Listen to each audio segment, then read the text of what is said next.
మిత్రులారా, చాలా సంతోషం. వాస్తవానికి బయట ప్రపంచం దీన్ని ఎంత అర్థం చేసుకుంటుందో కానీ ఇది చాలా విలువైన పని. మనము ప్రభుత్వాలైతే శ్రద్ధ పెట్టాల్సింది, పెట్టుబడి పెట్టాల్సింది పిల్లల మీద. కానీ అలా ఏం జరగడం లేదు. మీరు ఒక సామాన్యమైన ప్రాథమిక పాఠశాల చూస్తే ఎంత దయనీయంగా ఉంటుందో మీకు తెలుసు. ఒక వరండా, ఒక రూము, ఒక టీచరు, ఓ 15-20 మంది పిల్లలు. అక్కడ ఏం జరుగుతుందో మూడో కంటికి తెలీదు, గందరగోళంగా ఉంటుంది. ఒక పెట్రోల్ బంక్ ఉంది, మహా అందంగా ఉంటుంది ఈరోజు అయితే లేటెస్ట్గా, అవునా కాదా? అంటే ఒక పెట్రోల్ బంకుకి ఇచ్చే ప్రాధాన్యత కూడా ఒక ప్రాథమిక పాఠశాలకి మనం ఇవ్వటం లేదు. అందువల్ల పిల్లలు మరొక వైపున చూస్తే గతంలో ఎప్పుడూ లేనట్టుగా మాకు చదివే ముఖ్యం, మేము చదువు కంటే గొప్ప ఆస్తి లేదు అని తల్లిదండ్రులు అభిప్రాయపడుతున్నారు. డబ్బున్న వాళ్ళు ఏమాత్రం అవకాశం ఉన్నా ప్రైవేట్ స్కూల్కి వెళుతున్నారు. ఏమీ లేని వాళ్ళు గవర్నమెంట్ స్కూల్లో మిగిలిపోతూ ఉన్నారు. వాస్తవమే కదా. బాధాకరమైన విషయం ఏంటంటే చదువు దగ్గరకు వచ్చేటప్పటికి వీళ్ళిద్దరికీ సమానంగా చదువు రాదు. వీళ్ళిద్దరు సమానంగా ఒక బడిలో లేరు. కానీ వీళ్ళు అభివృద్ధి అవుతున్న తీరు చూస్తే కొన్ని విషయాల్లో ఇద్దరు ఒకటిగానే ఉన్నారు. చాలా రీడింగ్స్ చెప్పేది ఏంటి నేనంటే 2 పాయింట్లు చెప్తున్నాను. ఒకటి, పిల్లల వికాసం, వాళ్ళ మానసిక వికాసం, వాళ్ళు తమ చుట్టుపక్కల ఉన్న పరిసరాలని చూడడం, ప్రపంచాన్ని అర్థం చేసుకోవటం, ప్రకృతిని అర్థం చేసుకోవటం అనేటటువంటిది దాదాపు మన చదువులో లేదు. ఇదిగో మీ శ్రీనివాస్ ఫోన్ చేస్తున్నాడు చూడు, ఏదో ఎవరొకరు రండి మాట్లాడేది, ఏదో చెప్పకరు. దాదాపు లేదు. నేను ఈ మధ్య కొంచెం మనం మాట్లాడుకున్నట్టే చేస్తాం ఉపన్యాసం, మీరు కూడా మీ అభిప్రాయాలు చెప్పండి. ఒక హై స్కూల్లో 9th క్లాస్ పిల్లల దగ్గరికి వెళ్ళా. ఆ పిల్లల్ని ఏమడిగానంటే భూమి పెద్దదా సూర్యుడు పెద్దవాడా అని అడిగా. మీరు కూడా అడిగి చూడండి. నేను అడిగింది 9వ తరగతి పిల్లల్ని, ఏమి 9 ఏళ్ల పిల్లవాడిని కాదు. మీరు నమ్మండి నమ్మకపోండి, మొత్తం 38 మంది ఆ క్లాసులో ఉంటే 21 మంది భూమే పెద్దది అని చెప్పారు. ఎందుకంటే వాళ్ళ కళ్ళ ముందర భూమి పెద్దదిగా కనిపిస్తోంది, సూర్యుడు చిన్నోడుగా కనిపిస్తున్నాడు కాబట్టి అనుకోవాలన్నా. మరి బండెడు పుస్తకాలు ఫిజిక్స్ చెబుతున్నాం, ఇంకేదో బోలెడంతా సోషల్ మీడియా పిల్లల చేతుల్లో కూడా అందుబాటులో ఉంది. ఇవన్నీ ఉన్నాయి.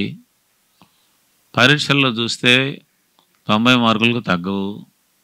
వీళ్ళందరూ రేపు 10th క్లాసులో 96% పాసు అవుతారు. భూమి పెద్దదా సూర్యుడు పెద్దవాడా అని అంటే భూమి పెద్దది అనే దగ్గర మన చదువులు ఉన్నాయి. ఇది చాలా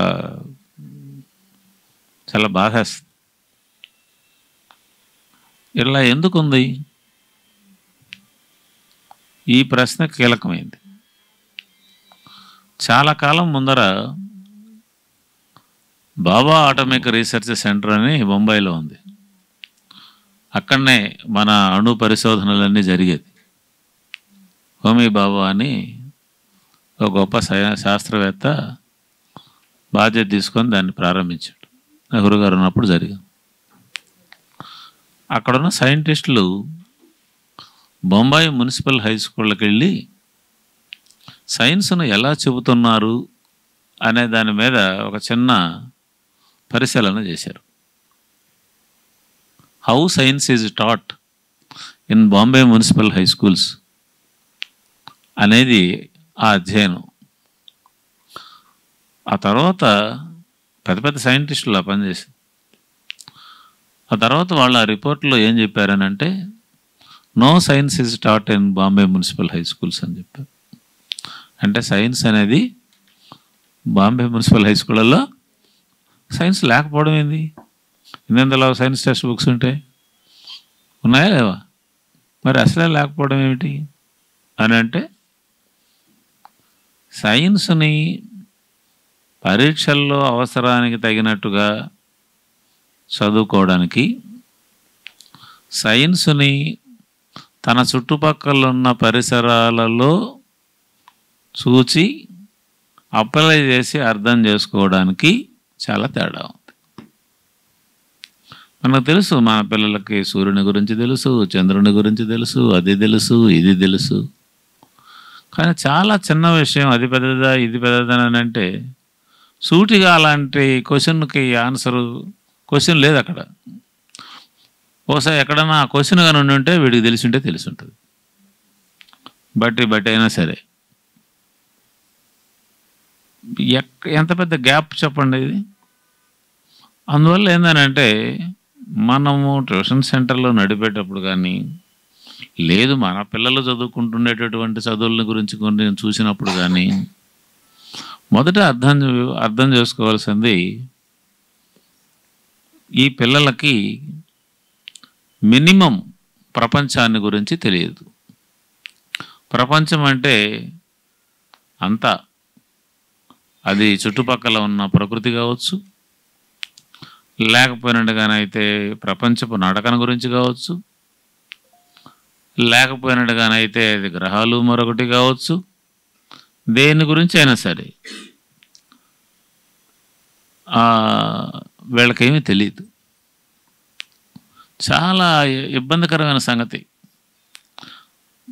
దీన్ని ఎట్లా ఓవర్కమ్ చేయాలి?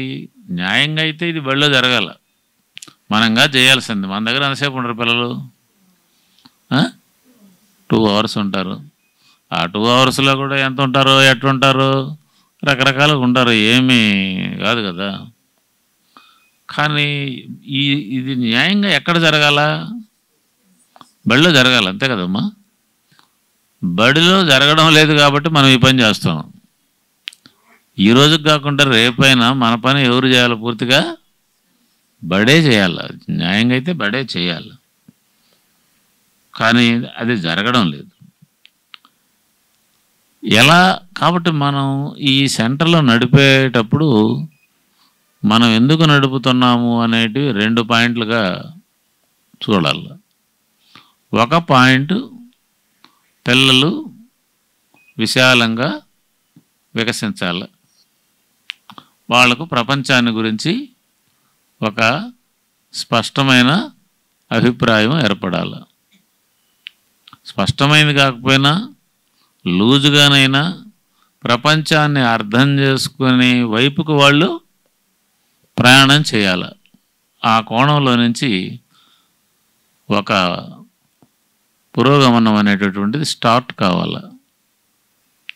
ఇది ఒక పాయింట్. రెండవ పాయింట్ ఏంటనంటే, మరి మీరు అనొచ్చు, ఇవన్నీ చెబితే వాళ్ళ పిల్లలు కదా సార్ స్కూల్లో ఉన్నారు కదా, మరి వాళ్ళ చదువుల సంగతి ఏంది అని. అసలు ఇప్పుడు మనం మాట్లాడుకున్నది చదువు కదా, అవునా కాదా? అది అలా పెట్టండి. రెండవది, మన ముఖ్యమైన బాధ్యత ఏంటనంటే, పిల్లలకు బేసిక్స్ తెలియాలి. వాళ్ళకి ప్రాథమికమైనటువంటి పరిజ్ఞానం కావాలి. ఏంటి ప్రాథమికమైన జ్ఞానం అంటే ఏంది? చదువులో కీలకమైంది చదవగలగడం. అన్నిటికంటే ముఖ్యమైనది ఏంటి? చదవగలగడం. రాయడం కూడా కాదు, చదవగలగడం. ఎంత వేగంగా చదవగలరు, ఎంత అర్థవంతంగా చదవగలరు, అసలు ఏం చదువుతున్నారు, ఇది చాలా కీలకం. ఇప్పుడు ఉదాహరణకి ఒక 10th క్లాసు అమ్మాయిని నేను అడిగాను అనుకో, అమ్మా నువ్వు 10 ఏళ్ళు చదివావు కదా, ఎన్ని పుస్తకాలు చదివి ఉంటావమ్మా అని అడిగాను అనుకో, ఏం జవాబు వస్తుంది? ఏం జవాబు వస్తుంది చెప్పండి? ఒకటి కూడా చదవలేదు సార్ అని చెప్తుంది. నేను కాలేజీ లెక్చరర్, టెక్స్ట్ బుక్లు చదవకుండా పోయినారులే, ఇప్పుడున్న టెక్స్ట్ బుక్లు చదవకుండా ఉంటేనే మేలు అనిపిస్తుంది. నూతన విద్యా విధానం పుణ్యం అని చెప్పి చదవాలనేదే కాదను. నేను కాలేజీ లెక్చరర్ని, నేను కూడా ఇదే ప్రశ్న వేసేవాడిని. వేస్తే అందరి చేతులు తెచ్చేవాళ్ళు. నేను అందుకని నా కాలంలో ఒక ప్రయత్నం చేశాను. ఏందనంటే ఒక 50 పుస్తకాలు, ఒక్కోటి 2, 3 ప్రతులు కూడా తెచ్చిపెట్టుకొని ఉండేవాడిని. నా 2 ఏళ్ళు ఇంటర్మీడియట్ అయిపోయేటప్పటికి నా దగ్గర ఉన్న 50 టైటిల్స్లో కనీసం ఒక 15, 20 నా పిల్లలందరూ చదివి ఉండాలి. నా దగ్గర చదువుకునే పిల్లలందరూ చదివి ఉండాలి. అప్పుడు మీకు వస్తుంది, అవును కదా సార్, అది మీరు చెప్పే పాఠానికి దీనికి ఏం సంబంధం సార్? రేపొద్దున ఇంటర్మీడియట్ పరీక్షల్లో మార్కులు వస్తాయా రావా సార్ అని మీరు అడగచ్చు. నా అనుభవం ఏంటంటే ఇంటర్మీడియట్ పరీక్షల్లో కూడా ఈ పని చేసినందువల్ల చాలా ఎక్కువ మార్కులు వచ్చి డైరెక్ట్గా అట్ట కనపడదు. ఎందుకని? వాడు చదవడం అనే దాంట్లోకి పోయిన తర్వాత కీలకమైన అంశం ఏంటంటే వాడు సొంతంగా తెలుసుకోవడం అనేటటువంటిది స్టార్ట్ చేస్తాడు. చదవడం అనేది ఏదో కవిత్వం చదవడం కాదు, దానికోసం కాదు, పాండిత్యం కోసం కాదు, భాషను ఉద్ధరించడానికి అసలు కాదు. మనం అర్థం చేసుకోవాల్సింది, మనము ఎంతసేపు చెప్పి ఎన్ని విషయాలు చెప్పి వాడిని విద్యావంతుడిని చేస్తాము అనేది అది ఉత్త మాట. అది అట్టేం జరగదు. మనం చెప్పేది వాడికి కావలసిన దాంట్లో 4వ వంతు ఉంటుంది. మిగతా 3 వంతులు వాడు సొంతంగా తెలుసుకుంటాడు. ఇది అందరూ చెప్పేది. ఎందుకంటే తెలుసుకోవడానికి చాలా విషయాలు ఉన్నాయి. నువ్వు చెప్పే ఆర్కిమెటిక్ సూత్రమేనా? కాదు కదా. బయట ప్రపంచంలో చాలా చాలా విషయాలు ఉన్నాయి. ఇదంతా కూడా విద్యే, ఇదంతా కూడా నేర్చుకోవడమే. ఇవన్నీ ఎక్కడ నేర్చుకుంటారు బిడ్డలు? మన దగ్గర నేర్చుకోరు. పిల్లల్లో మాట్లాడుకొని తెలుసుకుంటారు, అంటే వాళ్ళు సొంతంగా నేర్చుకుంటారు. కాబట్టి బిడ్డకు చదువు అంటే కీలకమైన విషయం ఏంటంటే వాడు సొంతంగా నేర్చుకోవడం వైపుకి పోవాలి. మనం నేర్పింది చాలదు. అంతేకాదు, మీ బడి దాటిన తర్వాత కూడా వాడు నేర్చుకుంటూనే ఉండాలి. స్కూలు వరకే చదువుకోవటం, స్కూల్ అయిన తర్వాత చదువు ముగియడం అనేది పాయింట్ కాదు. అందువల్ల ఒకసారి ఐన్స్టీన్ ఏమంటాడు అంటే, జ్ఞానం అంటే ఏంది అని క్వశ్చన్ వేస్తాడు. వాట్ ఈజ్ నాలెడ్జ్ అని. ఆయన ఏమంటాడనంటే, చదవడం అయిపోయిన తర్వాత వాడికి ఏమిటి మిగిలిందో అది జ్ఞానం అంటాడు. మీ బడి వదిలేశాక ఓ 2 ఏళ్ల తర్వాత 3 ఏళ్ల తర్వాత వాడిని అడిగితే, నీ బడిలో నీకేం తెలిసిందయా అని అడిగితే అప్పుడు ఏమంటాడు? నాకు ఆర్కిమెటిక్స్ లా తెలిసిందని అంటాడా? రవీంద్రనాథ్ ఠాగూర్ గారి గేయం గుర్తుంది అని అంటాడా? హిందీలో నేప్రత్యయం వాడకపోతే ఏమవుతుంది అని అంటాడా? ఏమంటాడు వాడు? ఏమంటాడు నాకు తెలియదు. అంటే వాడికి మిగిలితే అదే జ్ఞానం. కాబట్టి నువ్వు చెప్పిందంతా దండకుమారి వ్యవహారం. ఇలా చూసినప్పుడు మనము పిల్లలకి ఖచ్చితంగా మనం ముందు ఒప్పుకోవాలి. అసలు ఈ విషయాలలో మనం అంగీకారానికి రావాలి. వాళ్ళు ఇలా కావాలి అని మనం అనుకునేటప్పుడు ముందు దీన్ని నువ్వు ఒప్పుకుంటున్నావా లేదనేది మనమే ఒప్పుకోక వాడికేదో చేయబోయినట్టుగానే అయితే అదేం జరగదు. అది ప్రపంచవ్యాప్తంగా పిల్లల చదువు అనంటే వాళ్ళు సొంతంగా చదవడము అనేదే తప్ప ఉపాధ్యాయులు చెప్పటము పరీక్షలు రాయడము అనేది చదువు అని నాకు తెలిసి ఎక్కడ అనుకోవటం లేదు. అది చాలా పిచ్చి మాట. అది దురదృష్టవశాత్తు మన దేశంలో అది లేదు. అందువల్ల మనము మన ట్యూషన్ సెంటర్లో వాడు 1 year ఉంటాడా, 2 years ఉంటాడా, 5వ తరగతోడా లేకపోతే 3వ తరగతోడా ఎవరు అనేది అలా పెట్టండి. ఏ స్థాయి పిల్లలకైనా మనము చేయాల్సిన ఒక పని వాళ్ళు బాగా చదవడం. ఏదో ఒకటి ధారాళంగా ఒక పుస్తకాన్ని ఇస్తే వాడికి తగిన పుస్తకాన్ని, అది తెనాలి రామలింగడి కథ కావచ్చు, లేకుంటే బేతాళ కథ కావచ్చు, ఇంకోటి కావచ్చు, మరొకటి కావచ్చు. సబ్జెక్ట్ లోపు నేను పోవడం లేదు. ముందు వాడు ఏం చేయాలా, దాన్ని చదవగలగాలి. టెక్స్ట్ బుక్ కాదు, ఏదైనా ఒక పుస్తకం ఇస్తే చదవగలగాలి. మనము మన ట్యూషన్ సెంటర్లో చేయాల్సిన పనిలో రెండవది ఏమిటనంటే చదవగలిగేటట్టు చేయడం. చేస్తే వాళ్ళ స్కూల్లో కూడా వాడు అందరికంటే ముందర ఉంటాడు. ఎందుకంటే వాడికి స్టార్ట్ అయింది, లెర్నింగ్ ప్రాసెస్ అనేటటువంటిది జనరేట్ కావడం ప్రారంభమైపోయింది.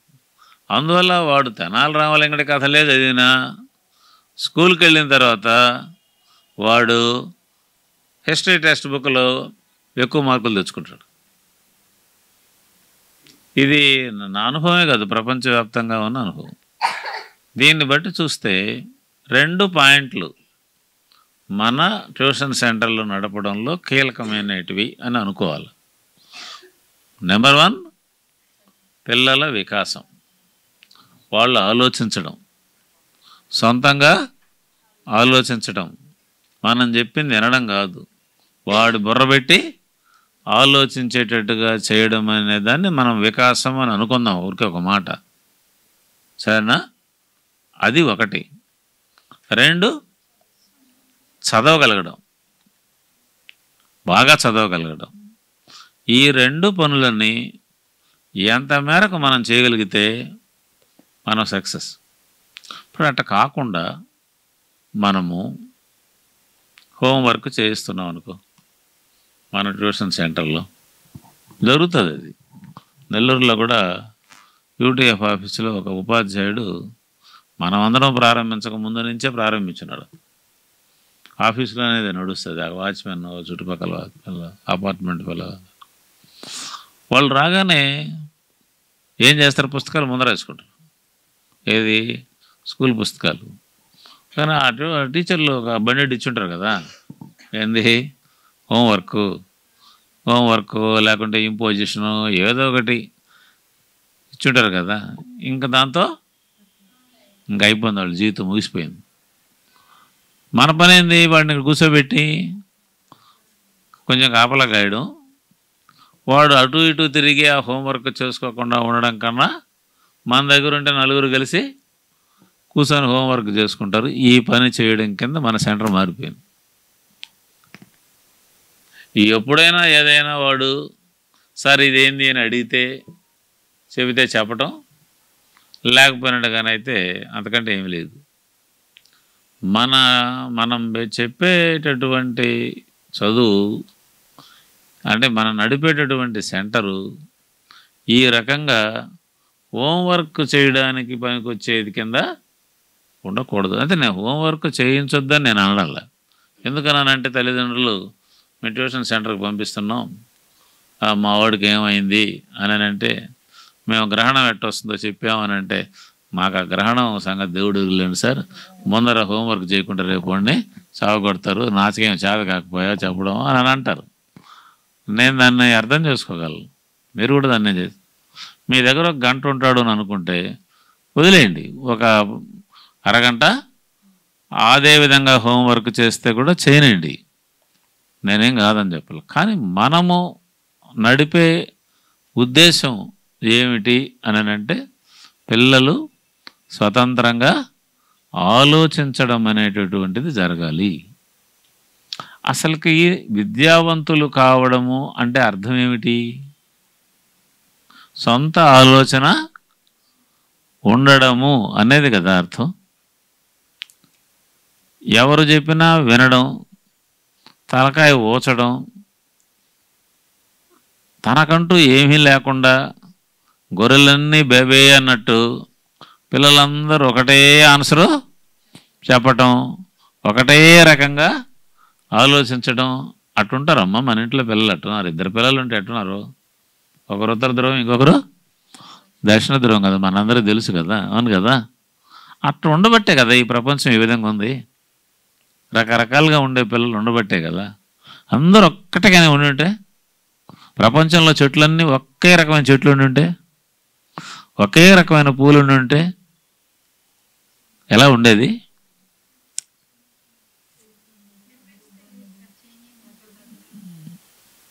గందరగోళంగా ఉండేది. ఇన్ని రకాలుగా ఉండబట్టే కదా ఈ ప్రకృతి నిలబడుతోంది, అవునా కాదా? మీరందరూ ఒకే రకమైన మనుషులుగా లేరే, ఆమెన్నట్టు ఏమి లేదు, ఏమన్నట్టు ఆమె లేదే, రకరకాల రూపాల్లో ఉన్నారే. అందరూ మనుషులైనా కూడా ఎందుకంత డిఫరెన్స్ ఉంది? ఆ డిఫరెన్స్ ఉండడం అనేదే ప్రకృతికి ఉండేటటువంటి అసలు రహస్యం. పిల్లల్ని కూడా స్వతంత్రంగా ఎవరికి వాళ్ళుగా వాళ్ళు ఏమనుకుంటున్నారు, వాళ్ళ ఆలోచనలు ఎలా ఉన్నాయి, వాడు దేన్ని ఎక్కువ శ్రద్ధ పెడుతున్నాడు, దేన్ని వాడికి ఇష్టం లేదు, చాలా కీలకం. ఇప్పుడు మీరు సీతాకోక చిలకన గురించి చెబుతూ ఉంటారు పాఠం, బోర్డు మీద రాస్తుంటాడు ఉపాధ్యాయుడు, ఆ బొమ్మ వేస్తాడు, కాళ్ళు ఉన్నాయో చెప్తాడు, ఇంకా అది ఎక్కడి నుంచి రసం తేనె గ్రహిస్తుందో చెప్తాడు. పిల్లోడు కిటికీలో నుంచి బయట సీతాకోక చిలకని చూస్తుంటాడు. నువ్వేమంటావు? నేను పాఠం చెప్తుంటే నువ్వేంద్ర బయట నుంచి చూస్తున్నావు అని అంటాడు. కానీ వాడు నేర్చుకుంటున్నాడా లేదా? వాడు ఎక్కడి నుంచి నేర్చుకుంటున్నాడు? కాబట్టి వాడేం నేర్చుకోకుండా ఆగిపోలా. ఒకసారి నేను ఉత్తరప్రదేశ్లో ఒక మీటింగ్కి వెళ్ళా. ఆ మీటింగ్ అది మీలాంటి వర్క్షాప్. కొంతమంది టీచర్లని పిలిచి వాళ్ళ అనుభవాలను తెలుసుకునేటటువంటి వర్క్షాప్ అది. రకరకాల టీచర్లు వచ్చారు, ఒక 40-50 మంది వచ్చారు. అందులో ఒక టీచర్ ఇప్పుడు కూడా నాకు అది బాగా గుర్తుంటుంది, నేను మర్చిపోలేదు నేను. ఆవిడ ఏం చెప్పిందని అంటే, సార్ మా బడి కొంచెం మారుమూల బడి, ఆ బడి పక్కనే చిన్న కొండ కూడా ఉంది, చిన్న అడవి కూడా ఉంది, ఎలిమెంటరీ స్కూలు. నేను అక్కడికి పోయాను, సరే ఏదో నా తంటాలు నేను పడుతున్నాను. ఒక పిల్ల అప్పుడప్పుడు బడికి వచ్చేది, తన ఇష్టం వచ్చినప్పుడు. సరే చూద్దాంలే ఈ పిల్లని రానిద్దామని అనుకొని వస్తే ఆ పక్కన కూర్చొని ఉండేది. ఏంటమ్మా పుస్తకం ఎత్తుకొని రాలేదు, పలకెత్తుకొని రాలేదు అని అంటే, అసలు నేను బళ్ళోనే చేరితే కదా అని అడిగింది. సరే చేరలేదు. ఏం చేస్తున్నావు అంటే, మేము గొర్రెలు మేపుకుంటుంటాను, మేకలు మేపుకుంటుంటాను అని చెప్పింది. మేకలే మేపుకుంటుంది ఆ పిల్ల. కానీ అప్పుడప్పుడు బడికి వచ్చేది, ఇన్స్పెక్టర్ వచ్చినట్టు పోతా ఉండేది. ఈ టీచర్ కొంచెం తలకాయ ఉండేది కాబట్టి, నువ్వు బాంబడిలో జారకుండా ఎందుకు వచ్చావు అని దబాయించడం, లేకుంటే పుస్తకం పట్టుకోమని తిట్టడం చేసి ఉంటే ఇంక రేపటి నుంచి వచ్చిండేది కాదు. జెండా దించేసి నీ బడి నువ్వే చూసుకో, నా మేకలు నేనే చూసుకుంటా అని చెప్పి ఉండేది. కానీ ఆ పిల్ల వస్తూ ఉండేదట.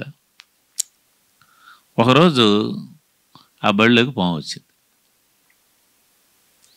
ఏమొచ్చింది? పాము వచ్చింది. ఇప్పుడేం జరుగుతుందమ్మా చెప్పండి?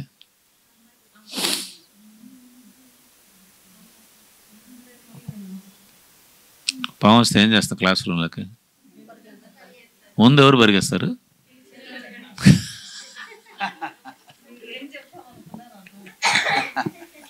నేను ముందు టీచర్లు పెరిగేస్తారా? అంతేనా? అవునులే, వాళ్ళు డోర్ దగ్గర ఉంటారు కదా, అందుకని వాళ్ళు ముందు పరిగేస్తారు. అన్యాయం కదమ్మా ఇది. సరిపోనండి, నేను ఊరికి అన్నాలేండి. టీచరే పరిగెత్తారు, మొత్తానికి స్కూల్లో గందరగోళం అయిపోయింది. ఒకళ్ళు లేచి ఎగిరి అది పరిగెత్తేవాళ్ళు అట్లా. కానీ ఈ పిల్ల ఏం చేసిందంటే ఆ పాము తోక పట్టుకొని గిరగిర తిప్పి కిటికీలో నుంచి బయటకు వేసింది. అదేం పెద్ద పాము అయ్యి ఉండదు, చిన్న పాము అయ్యి ఉండదు. ఇప్పుడు దీని నుంచి ఏం నేర్చుకోవాలి? బహుశా ఈ స్కూల్లో పామును గురించి పాఠాలు చెప్పి ఉండొచ్చు. పాము అకశేరుకమా సకశేరుకమా అని ఇంత పొడుగు చర్చ జరిగి ఉండొచ్చు. దానికి చెవులు ఉన్నాయా, కాళ్ళు ఉన్నాయా, ఏవి విషపు జంతువులు, ఏవి విషం లేనివి, పాము గరిస్తే ఏం చేయాలా, ఇలాంటివి మీ టెక్స్ట్ బుక్లో ఇంతలాగా ఉండొచ్చు. కానీ అసలు పాముని గురించి ఎవరు తెలుసు? ఆ మేకలు కాసుకునే పిల్లలు. నీ దగ్గర ఏమి? నువ్వు పరీక్షలో పాముని గురించి ప్రశ్నలు ఇస్తే బ్రహ్మాండంగా రాస్తావు, బ్రహ్మాండమైన మార్కులు వస్తాయి, 100% మార్కులు వస్తాయి. కానీ పాము కనపడితే ఇంతే సంగతులు.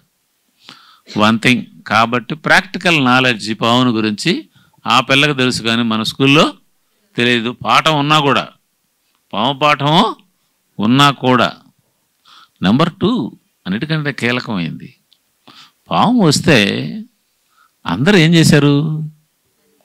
కానీ ఆ పిల్ల కూడా పరిగెత్తుంటే పోలా? అసలు నిజంగా ఆ పిల్లకి అందరికంటే బాగా పరిగెత్తడానికి చేత కూడా అయి ఉండొచ్చు. అసలు ఆ పిల్ల ఏమి ఆ బడి పిల్ల కాదు, నిమిషాల మీద పరిగెత్తుండొచ్చు కదా. కానీ ఆ పిల్ల చొరవ తీసుకొని మిగతా వాళ్ళలాగా కాకుండా నిలబడి ఆ పావును పట్టుకోవడానికి ప్రయత్నం చేసి దాన్ని తీసి పారేస్తుంది. అంటే ఆ పిల్ల రిస్క్ తీసుకున్నది, అవునా కదా? ఆ పిల్ల ఇతరుల కొరకు రిస్క్ తీసుకున్నది, తన కోసం కాదు. అలాంటి పాములు ఆ పిల్ల రోజు మేకలు మేపేటప్పుడు ఎన్నో చూసి ఉండొచ్చు. తనకేం కాదు, నాకేం కాదు, పిచ్చోళ్ళు వీళ్ళందరూ ఎగురుతూ ఉన్నారు, బాధపడుతూ చూద్దాం తమాషా అని చెప్పి ఇప్పుడు కానీ ఉంటే ఫోన్ పెట్టుకొని అందరు వీడియోలు తీసి ఉండేవాళ్ళు. కానీ అంత దూరం లేదులే అమ్మాయికి. కానీ ఆ అమ్మాయి ఏం చేసింది? తన ధైర్యాన్ని ప్రదర్శించడానికి చేసిందా, లేకుంటే వీళ్ళందరినీ భయపెడుతున్నది కాబట్టి ఆ భయం వీళ్ళకు పోగొట్టడానికి చేసిందా? ఏమైనా అందరూ ఒక రకంగా ఆలోచిస్తే ఆ అమ్మాయి ఇంకొక రకంగా ఆలోచించింది. ఆ అమ్మాయికి చదువు రాదు, ఆ అమ్మాయి బడికి రాదు. ఇప్పుడు నేను అడుగుతున్నా, ధైర్యంలో కానీ ఇతరుల కోసం నిలబడడంలో కానీ మిగతా వాళ్ళకంటే నేను తేడా, అందరూ పోతున్నప్పుడు వాళ్ళ దారిని పోతే సరిపోయేది కదా. అందరూ ఒక దారిని పోతే నేను ఒక దారిన పోతానని అనుకోవడంలో కానీ ఎవరు ముందరున్నారు? చదువు లేని వాళ్ళు అనబాకంలే, అది కూడా చదివే. అది కూడా ఈ చదువు అంటే పుస్తకాలు పెట్టుకొని కుస్తీ పడితేనే చదువు అని, అది లేని బయట ఉన్న వాళ్ళందరూ చదువులేని వాళ్ళని నా మాయకత్వం. నాకేం లేదు అది. ఆ టీచరు ఆ విషయం చెప్పినప్పుడు మేమందరం ఆశ్చర్యపోయినాం. ఇలాంటిది మీకు కూడా జరగచ్చు. ఆ తర్వాత ఏమైంది తెలుసా? కేంద్ర ప్రభుత్వం ఇదే విషయాన్ని 3వ తరగతి టెక్స్ట్ బుక్లో పెట్టింది. ఈ పాఠాన్ని అట్టనే మేమంతా రికమెండ్ చేస్తే 3rd క్లాస్ టెక్స్ట్ బుక్లో, CBSE టెక్స్ట్ బుక్లో ఈ పాఠం. మళ్ళీ ఇప్పుడు ఈ పాఠాన్ని మన వాళ్ళు ఎడ చెప్తారు? ఆ పిల్ల ఎప్పుడు వచ్చాను బడికి, అప్పుడప్పుడు వచ్చాను. ఆ పిల్ల ఏమి గాయచుండాను? మేకలు గాయచుండాను. ఆ పిల్ల ఎంత ఎత్తుండాను? ఎంత ఎత్తు ఉండాను. ఆ పిల్ల పట్ల టీచర్ ఎట్లా వ్యవహరించాను? ఇట్లా వ్యవహరించాను. ఒక్కోదానికి ఒక్కో మార్కు. అసలు ఆ పిల్ల మాత్రం పోయింది. ఆ పిల్ల కాస్త పోయింది. ఆ పిల్లకున్న సారం ఉంది. పావును గురించి ఆ పిల్లకున్న తెలివి కానీ, అందరినీ ఆదుకోవడానికి చేసిన ధైర్యం కానీ, మిగతా వాళ్ళందరూ ఒక రకంగా ఆలోచిస్తే ఆ పిల్లలు ఇంకొక రకంగా ఆలోచించడం కానీ, అన్నిటికంటే ముఖ్యంగా టెక్స్ట్ బుక్కుల్లో ఉండే పాము పాఠానికి ఏమీ పనికిరాంది బయట ఉండేటటువంటి లోక జ్ఞానం మాత్రమే పనికొస్తుంది అనే విషయం మొత్తం లేచిపోయింది. కాబట్టి ఆ పాఠం చెప్పినా ఏమవుద్ది, మళ్ళీ మొదటికే వస్తుంది, అది వేరే సంగతి. తో స్కూల్ ఆ రోల్ ప్లే చేస్తుంది. పిల్లలని స్వతంత్రంగా ఆలోచింపజేసేటట్టు, స్వతంత్రంగా వాళ్ళు ఏదైనా ఒక పనుల్లోకి దిగేటట్టు, నువ్వు ఇది అంటే ఇది ఎందుకండి ఇట్టా, ఇది కాకుండా కూడా ఉండొచ్చు కదా అని అడిగేటట్టు ఉందా? లేదు. అందువల్ల ఒక ఆయన ఏమంటాడనంటే, మీకు కూడా నేను చెప్తున్నాను, క్లాసులో ఎవరు ఎక్కువ మాట్లాడతారమ్మా? క్లాస్కి వెళ్ళామనుకో మనం, ఒక టీచర్ పోయాను 45 నిమిషాలు పీరియడు. ఆ 45 నిమిషాల్లో ఆ క్లాసులో ఎవరు ఎక్కువ మాట్లాడతారు? ఏమ్మాయి, ఎవరు ఎక్కువ మాట్లాడతారమ్మా?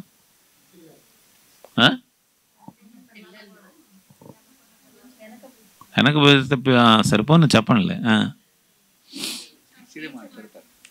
టీచరే మాట్లాడతాడు, మిగతా వాళ్ళు మాట్లాడితే మాట్లాడొద్దు అంటాడు. సరేనా? క్లాస్ రూమ్లో మాట్లాడే హక్కు ఎవరికి ఉంది? ఒక టీచర్కే ఉంది. ఆయన ఏమంటాడనంటే, నేర్చుకోవాల్సింది పిల్లలు కదా, పిల్లలు మాట్లాడకుండా నువ్వు మాట్లాడితే ఏమి లాభం. కాబట్టి ఏమవుతుంది అని అంటే, పిల్లలు మాట్లాడాలి, ఎక్కువ మాట్లాడాలి, వాళ్ళలో వాళ్ళు కూడా మాట్లాడుకోవాలి. పిల్లలు మాట్లాడకుండా టీచరే మాట్లాడడము అనేటటువంటిది ఇక పిల్లలని ఎప్పటికీ మాట్లాడకుండా చేసేదానికి ఉపయోగపడే చదువు అది. నీ దగ్గరకు రాకముందు వాడు చాలా మాట్లాడాడు, చాలా విషయాలు తెలుసు వాడికి. నిజంగా బడి మాత్రమే నేర్పడం బిగిన్ చేయలే, నీ దగ్గరికి వచ్చేటప్పటికి వాడికి చాలా తెలుసు, నేర్చుకునే వచ్చి ఉంటాడు వాడు. అవునా కాదా? వాడు మాట్లాడదు కదా, వాడి గ్రామర్ తెలియదు. నీ దగ్గరికి వచ్చేటప్పటికే సీత వచ్చాడు అని అంటాడా? సీత వచ్చింది అని అంటాడు కదా. మరి స్త్రీలింగము వచ్చింది అనవలను అని ఏమైనా గ్రామర్ చెప్పారు వాడికే? ఏమయ్యా చెప్పలేదు కదా. 4 చాక్లెట్లు ఇచ్చి మీరిద్దరు పంచుకోండి రానంటే ఒకరికి 3 ఒకరికి 1 ఇస్తాడు వాడా? చెర్రెండే ఇస్తారు కదా. మరి మీ భాగహారం వాడికి తెలుసు కదా.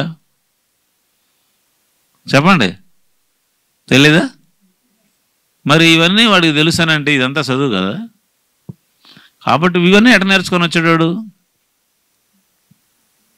మీరెవ్వరూ చెప్పకుండా చూస్తూ నేర్చుకొని వచ్చాడు. ఇప్పుడు ఎలా ఉంటుందంటే, ఒక తల్లి గిన్నెలు దొంగతూ ఉందనుకో, అక్కడ కూర్చొని గిన్నెలు దొంగతూ ఉంది. 3 ఏళ్ళ బిడ్డ 2 ఏళ్ళ బిడ్డ అక్కడికి వాళ్ళ అమ్మ దగ్గరికి పోయింది. గిన్నెలన్నిటినీ తోమిన గిన్నెలు పక్కన పెడతా ఉంది. ఈ పిల్ల ఏం చేస్తుంది? సరే ఒకవేళ తోమడానికి వస్తే తోమబాకమ్మ అని చెబుతుంది. ఈ గిన్నెలను తీసి పెడుతుంటుంది. పెద్ద గిన్నెలో చిన్న గిన్నె పెడుతుందా, చిన్న గిన్నెలో పెద్ద గిన్నె పెడుతుందా? చేయించి చూడండి. ఏమ్మా, ఒకవేళ పెద్ద గిన్నెలో చిన్న గిన్నెలో పెద్ద గిన్నె పెట్టినా కూడా మళ్ళీ తెలుసుకొని ఏం చేస్తుంది? మరి మీరు చెప్పేది ఏంది? Small big, this is small, this is big. ఈ వ్యవహారం అంతా మీరు బడిలో చెప్తున్నారే, ఈ బడిలో అంతకంటే ముందర ఆ పిల్ల చేయలే. ఎడ చేసింది ఆ పిల్ల? తనకు తానే ప్రయత్నం చేయడం ద్వారా చేసింది. Learning is nothing but doing her self. తనకు తాను ప్రమేయంతో చేయడం వల్ల మాత్రమే నేర్చుకుంటారు. కూర్చోబెట్టి కదలకుండా మెదలకుండా చేసి పుస్తకం ఇచ్చి కానీ అంటే ఏదో మీరు చెప్పింది చేశాడు బారేసి పోతాడు అంతే తప్ప వాడే నేర్చుకోడు. నేను అందుకని ఏం చెప్తున్నానంటే ఫస్ట్ రెండుగా విడగొట్టాను నేను. ఫస్ట్ పిల్లలు స్వతంత్రంగా ఆలోచించేటట్టుగా చేయాలి. మేము ఒక ప్రయోగం చేసాం, అది మీకు చెప్తాను నేను. 1990 ప్రాంతంలో ఈ పెద్దవాళ్ళందరికీ వయోజనులకి చదువు చెప్పే ఒక కార్యక్రమం జరిగింది.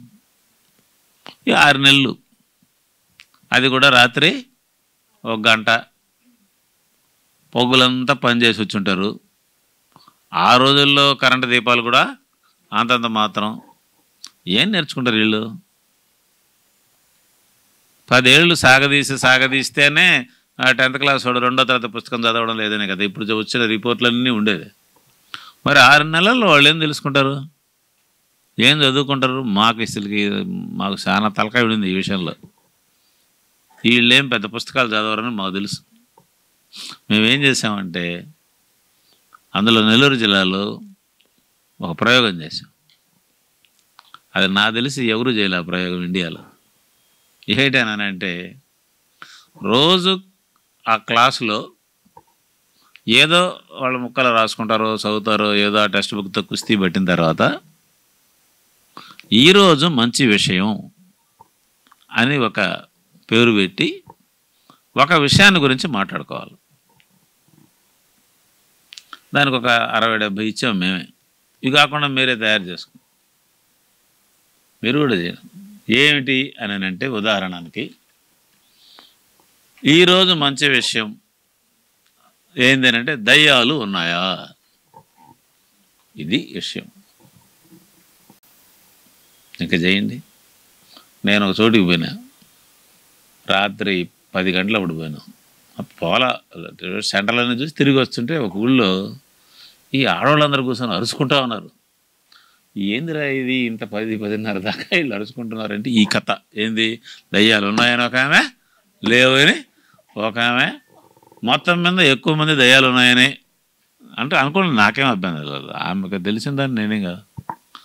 రచ్చ జరుగుతూ ఉంది మొత్తం. నేను అనుకున్నా ఎస్ మనం సక్సెస్, మనం చెప్పే చదువు సక్సెస్. వీళ్ళు మాట్లాడుకుంటున్నారు, వీళ్ళు ఒకరినొకరు ఎవరి ఇష్టం వచ్చింది వాళ్ళు మాట్లాడుతున్నారు. ఒకరు అవునంటున్నారు, ఇంకొకరు కాదంటున్నారు. అంటే దట్ మీన్స్ ఏమని అర్థం, ఒక చర్చ జరుగుతోంది. చర్చ కూడా ఒకరి మీద భయంతో జరగకుండా వాళ్ళే చేసుకుంటున్నారు. టెక్స్ట్ బుక్లో ఉన్నట్టు దయ్యములు లేవు. ఇప్పుడు చెప్పు, దయ్యములు ఉన్నవా లేవా? ఇంక లేవే కదా, ఉండడం ఎక్కడ ఉంటుంది? అంతే అంతే కదమ్మా. కాబట్టి ఒకరు డిక్టేషన్ చేసి ఇది ఆన్సర్ అని చెప్పేస్తే ఆ ఆన్సర్ని అట్టనే చెప్పడం కాకుండా వాళ్ళు స్వతంత్రంగా వాళ్ళ అనుభవంలో నుంచి చెబుతున్నారు. ఒకడు చెప్పేవాడు ఒకడు వినేవాడు లేడు. జరగని ఉన్నాయా లేవా ఇంతకీ? అది వాళ్ళ దగ్గర తేలాలి. కానీ చెప్పేవాడు ఉన్నాడే, వాళ్ళు మాట్లాడేటప్పుడు క్వశ్చన్స్ వేస్తే ఏంటి, దయ్యాలు ఉన్నాయి, సరే ఉన్నాయి. దయ్యాలు ఎవరికి పడతాయి, ఎందుకు పట్టాలా? దయ్యం కదా అది, దానికి కూడా ఆడవాళ్ళ మీద వివక్ష ఉంటుందా? దుర్మార్గం కదా అది. మరి ఎందుకుండవు? క్వశ్చన్ వేస్తే ఇంక పోతుంటుంది అంతే. ఆడవాళ్ళకు కూడా ఏ వయసులో ఉన్న ఆడవాళ్ళకే పడతాయి. ఒక 10 ఏళ్ళ పిల్లకి పట్టాం కదా దయ్యం, చూసారా మీరు? పట్టదు కదా. ఒక 60 ఏళ్ళ ముసలిదానికి పట్టాంగా చూసారా మీరు? మరి వీళ్ళకి ఎందుకు పడతాయి? మధ్యలో ఉండేవాళ్ళు. దయ్యాలు కూడా కొంచెం వయసులో ఉండే ఆడవాళ్ళనే ప్రేమిస్తాయి అన్నమాట. అంతేనా? క్వశ్చన్. ఇప్పుడు దయ్యాలు ఎందుకు తగ్గిపోయినాయి మీరు చెప్పండి. మా ఊళ్ళో భలే దయ్యాలు ఉండేది. మేము కూడా చిన్నప్పుడు కొన్ని ఇళ్ళకి పోవాలని అంటే అడచిన చెట్టు ఉండి సందులోంచి పోతుంటే చీకటికుంటే ఆడ నవ్వు అంటే ఓమో భయపడేటుండేది. అందరికి ఉంటుంది ఈ అనుభవం. ఇప్పుడు లేదు అక్కడ. ఎందుకని? ఇప్పుడేం పిల్లలు అటు భయపడ్డారు. ఏం కారణం చెప్పండి? ఎస్, కరెంట్ వచ్చింది, లైట్లు వచ్చాయి, దయ్యం కాస్త పోయింది. ఆ చెట్లు సరేలే, అన్నిటికంటే కీలకమైంది ఏంది, అప్పుడు చీకటి తణుకులాడుకుంటూ ముందేముందో వెనకేముందో తెలీదు కాబట్టి ప్రతిదాన్ని చూడలేం కాబట్టి అనుమానమో భయమో ఉండేది. ఇప్పుడేమొచ్చింది, కరెంట్ వచ్చింది, ఏదైనా ఎదురుకుండా కనపడుతుంది. ఆడ చెట్టు మీద దయ్యం ఉందనంటే ఆడుంది, చెట్టు కనపడుతుండే పోయింది, అయిపోయి పాప దయ్యం ఎక్కడ దెబ్బతినిపోయింది, కరెంట్ వచ్చిన తర్వాత దెబ్బతిని పోయింది. ఇట్లా కోఆర్డినేటరు కొన్ని క్వశ్చన్స్ వేయచ్చు. తర్వాత ఇప్పుడు వెంటనే అందరూ కలిసి దయ్యములు లేవు అని ఏ రోజు తీర్మానించుకొని పోవాలను అనే మీరు చెప్పాలి. అట్టేం పోవాలి, అట్ట మీరు చెప్పినా అదేం కాదు. కొంచెం వాళ్ళకు వదిలేసి డైరెక్షన్ మాత్రం ఇవ్వాలి. డైరెక్షన్ ఇందాక నేను చెప్పానే, ఆడవాళ్ళకే ఎందుకు పడుతుంది, మగవాళ్ళకు ఎందుకు పట్టదు, వయసులో ఉన్న వాళ్ళకే ఎందుకు పడుతుంది, పిల్లకాయలకి ఎందుకు పట్టదు, ఇప్పుడు ఎందుకు లేవు, ఇంకొకటి మరొకటి. మీరు ఎవరన్నా దయ్యాన్ని చూసారా? నేనైతే చూడలేదు. కానీ పిల్లల దగ్గరికి వచ్చేటప్పటికి ఆశ్చర్యకరమైన విషయం ఏంటంటే, ఒక ఆవిడ ఒక గొప్ప విద్యావేత్త ఒక క్వశ్చన్ వేసిందమ్మా, పిల్లలకి అన్నిటికంటే ఇష్టమైన పేరు ఏది అని, పదం ఏది అని ఒక క్వశ్చన్. సెల్వియా అని ఒక టీచరు, ఆవిడ చాలా గొప్ప ప్రయోగం చేసింది. ద ఆర్గానిక్ లెర్నింగ్ అనే ఒక పుస్తకం రాసింది ఆవిడ. గొప్ప ఇది. ఆమె అనుభవంలో నుంచి చిన్నపిల్లలకి అన్నిటికంటే ఇష్టమైనటువంటి పేరు ఏది?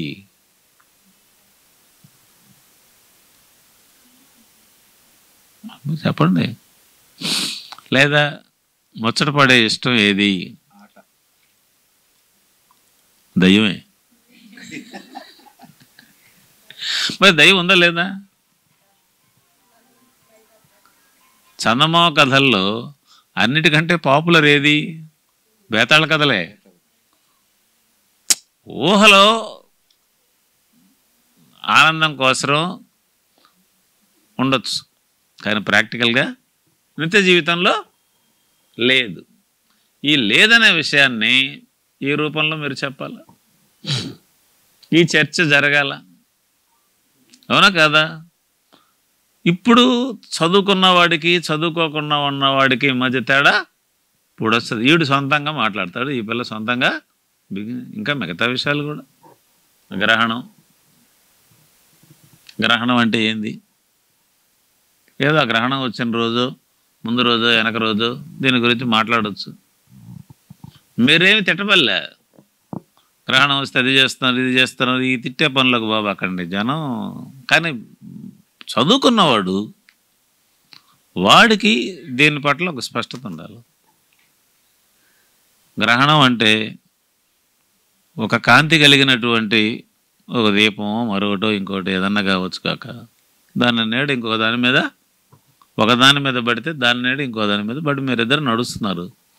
నడిచేటప్పుడు సూర్యుడి నీడ ఆమె మీద పడుతుంది, ఆ ఒక పక్కన ఏముంది, ఆ సూర్యుడి వెలుతురు ఆమె మీద పడి అయితే ఆ నీడ నీ మీద పడుతుంది. ఒకరి నీడ ఒకరి మీద పడడమే కదా, ఇంతకంటే ఏం లేదు కదా. కాబట్టి సూర్యుడి నీడ చంద్రుడి మీద పడితే, సూర్యుడి వెలుతురు భూమి మీద పడితే, భూమి నీడ చంద్రుడి మీద పడితే చంద్రగ్రహణం అవుతుంది. చెప్పాలా? పూర్వకాలం చైనాలో ఈ సంగతి తెలియక సూర్యుడిని పాము మింగుతోంది అని అనుకునేవాళ్ళు. డ్రాగన్, మన పాము కాదు, వాళ్ళ పాము. చైనా వాళ్ళకి సొంత పాము ఉంది ఒకటి. అప్పుడు ఏం జరిగేదని అంటే, ఆ రోజుల్లో రాజులు ఉండేవాళ్ళు కదా, ఆ విధంగా మింగేయడం అన్యాయం కదమ్మా. మరి సూర్యుడిని కాపాడాలి కదా. అందుకని దేశం మొత్తం మీద రాజుగారి ఆజ్ఞ ఏమిటి అని అంటే, తప్పెట్లు, గిన్నెలు అవి ఇవి తీసుకొని ఈదులకు వచ్చి పెద్దగా కొట్టాలి. కొడితే ఆ పాము భయపడి వెళ్ళిపోద్ది. కొడతా ఉండేది వీళ్ళు. అది పెద్ద కార్యక్రమం. కొంతసేపుడికి పోతుంది కదా అది, అబ్బా తరిమేసాము అనుకుని ఇంటికి పోయేవాడు. కానీ ఇప్పుడు ఎవరు చేయడం లేట. ఎందుకని? ఇప్పుడు తెలుసు వ్యవహారం. అదే మనోడు. నేను మీకు పాఠం చెప్పేటప్పుడు నేనేమంటున్నానంటే, మీరు ఇతరులని హర్ట్ చేసే పని చేయబాకండి. ఆమెని విమర్శించి యుద్ధం చేసే పనిలోకి పోబాకండి. పిల్లలకు జ్ఞానం అందించే పని చేయండి.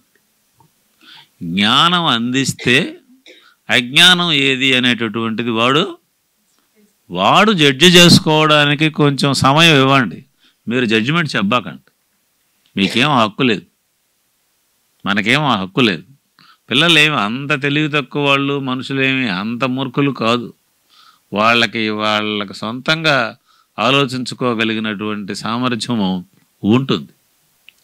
కాబట్టి మనము ప్లాన్డ్గా ఈ పిల్లల ప్రపంచాన్ని పెద్ద చేయడానికి, వాళ్ళు సొంతంగా ఆలోచించడానికి ఏమేమి చేస్తే బాగుంటుంది అనేది మీరు ప్లాన్ చేయాలి. మీరు కొంత ఆలోచించాలి. రోజు ఒక అరగంట వాళ్ళతో మాట్లాడడం, ఏదో ఒక విషయం మీద. పిచ్చాపాటి అని అనుకోండి. మాట్లాడడం అని అంటే గుర్తుపెట్టుకోండి, ఎవరు మాట్లాడాలా? పిల్లలు ఎక్కువ మాట్లాడాలా, మీరు తక్కువ మాట్లాడాలి. వాళ్ళు మాట్లాడడం ప్రారంభిస్తే వాళ్ళు భాగస్వాములు అయినట్టు లెక్క. వాళ్ళు భాగస్వాములు అయితే వాళ్ళు ఆలోచిస్తున్నట్టు లెక్క. వాళ్ళు ఆలోచిస్తుంటే వాళ్ళకు తెలుస్తున్నదని లెక్క. కూసోని ఉన్నారు మీరు చెప్పింది అని అంటే ఏం లేదు, నథింగ్ చెప్తున్నాను. ఏం చెప్పేవారని అంటే ఏందో చెప్పేవాళ్ళు ఏం మాట్లాడు. ఆ మాట అనడానికి కూడా ధైర్యం లేదులే.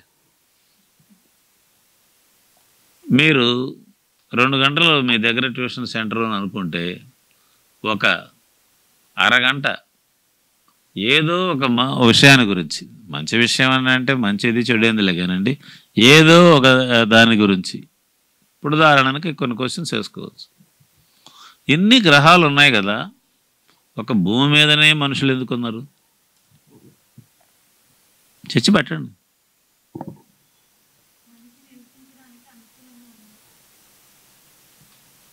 మనుషులు నివసించడానికి అనుకూలంగా ఉంది అంటే ప్రాణి బతకడానికి కావలసినటువంటి విధంగా ఈ గ్రహం మాత్రమే ఉంది. ఏది కరెక్ట్.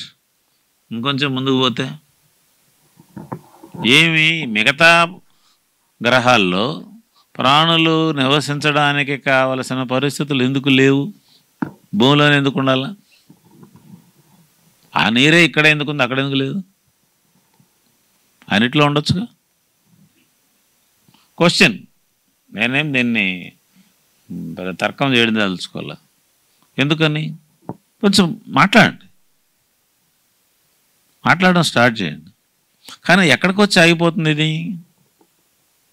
మిగతా గ్రహాలన్నీ సూర్యుడికి కొంచెం దూరంగానో కొంచెం దగ్గరగానో ఉన్నాయి. ఇది మాత్రం అంత దూరంగానూ కాకుండా దగ్గరగానూ కాకుండా ఉంది. అందువల్ల ఈ భూమి మీద అతి తక్కువ ఉష్ణోగ్రత, అతి ఎక్కువ ఉష్ణోగ్రతలు ఉండవు.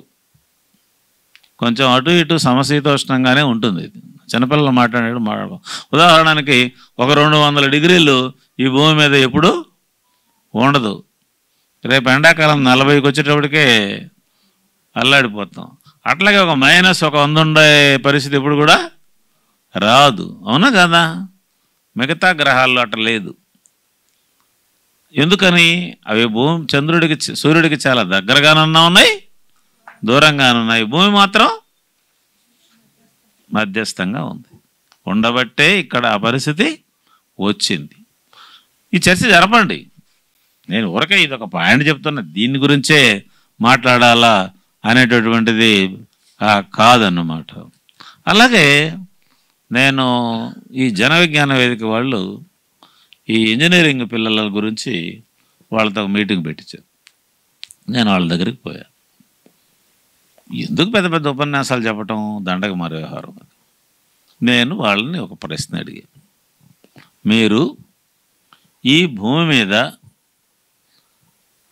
పురుగులు, తొండలు, తర్వాత కుందేళ్ళు, తర్వాత ఏనుగులు, మనుషులు, వీళ్ళందరూ ఉన్నారుగా.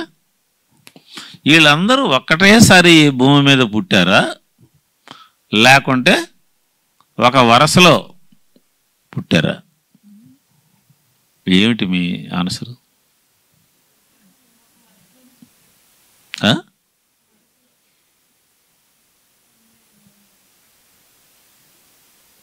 ఏమ్మా, ఈ క్వశ్చన్ నేను అడిగా. ఎవరిని అడిగా? బీటెక్ చదువుతున్న పిల్లల్ని అడిగా. అస్టానిషింగ్గా ఏదో 10-12 మంది పిల్లలు ఉన్నారు. 5-6 మంది అన్నీ ఒకేసారి పుట్టేశారన్నారు. అంతే కదా, భగవంతుడు ఉన్నాడు, ఆయన సృష్టి చేశాడు. ఆయన అన్నిటినీ ఒకటేసారి కదా సృష్టి చేస్తాడు. ముందు చేపని, ఆ తర్వాత తాబేల్ని, ఆ తర్వాత పందిని, ఆ తర్వాత ఇంకొక దాన్ని, మరొక దాన్ని ఎందుకు చేస్తాడు? ఆయన చేసేవాడు అన్నిటిని ఒకటేసారి చేస్తాడు కదా, చిన్నగా చేసుకుంటాం. అంటే వాళ్ళకి అది కూడా తెలుసు పాపం. మీరు యూ స్టార్ట్ ఇట్, మీరు దీన్ని చేయండి. ఒక చిన్న ప్రాణి పెద్ద ప్రాణిగా ఎలా వచ్చిందో మీరు చెప్పండి. చేప ఉంది, అది నీళ్ళలో మాత్రమే పోతుంది. తాబేలు ఉంది, నీళ్ళలో ఉంటుంది, బయట ఉంటుంది. ఆ తర్వాత ఇంకొక కుందేలు ఉంది, అది ఇక్కడ మాత్రమే ఉంటుంది, నీళ్ళల్లో ఉండలేదు. అవునా కాదా? ఇలాంటివి చెప్పండి. మీకు తెలియనిటివి కూడా అప్పుడు పిల్లలు చెప్తారు. పిల్లలు మనకంటే చాలా పెద్ద విషయాలు, అద్భుతమైన విషయాలు కూడా వాళ్ళలో నుంచి చెప్తారు.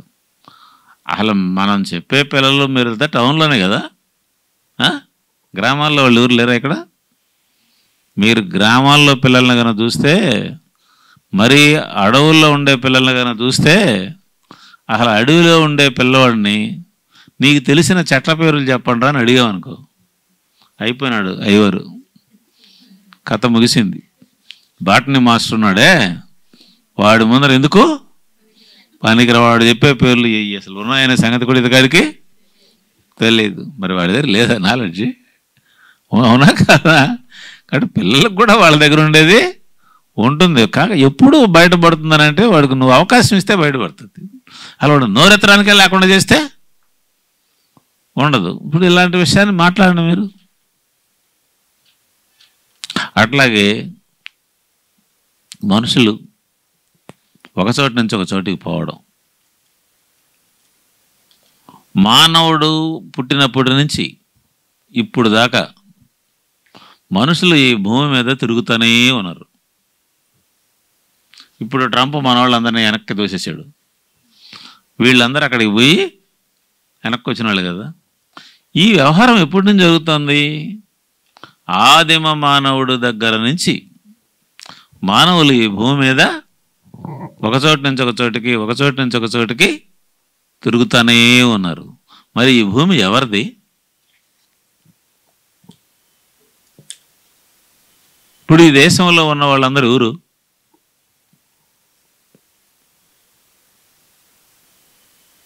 క్వశ్చన్ ఇది కొంచెం పెద్ద ప్రశ్న, ఆలోచన చేయండి ఎలా ఉంటుందో. మనం ఆఫ్రికన్లమా? మనం పశ్చిమాసియా వాళ్ళమా? మనం ద్రవిడియన్లమా? ఎవరు? మనం ఎవ్వరం కాదు, అందరం ఎవరం కాదు, అందరం. మన డిఎన్ఏ కనుక పరీక్ష చేస్తే ప్రపంచంలో ఉన్న మానవులందరూ 99.9% అందరూ ఒకటే. మానవులందరూ ఒకటేను. రంగు వల్ల, మరొక దాని వల్ల, ఇంకొక దాని వల్ల వాళ్ళు వేరు వేరు కాదు. ఒకరు పెద్ద, ఒకరు చిన్న, ఒకరు గొప్ప, ఒకరు గీత అనేది లేదు అనే పాయింట్ చెప్పాలి కదా పిల్లలకి. నా అభిప్రాయం చెప్పమంటే, మీరు ఈ ట్యూషన్ సెంటర్లో ఉన్న పిల్లలందరికీ దేశమును ప్రేమించమన్నా అనే పాట నేర్పించాలి. అంతకంటే పెద్దది, గొప్పది నాకు తెలిసి ఎక్కడా లేదు.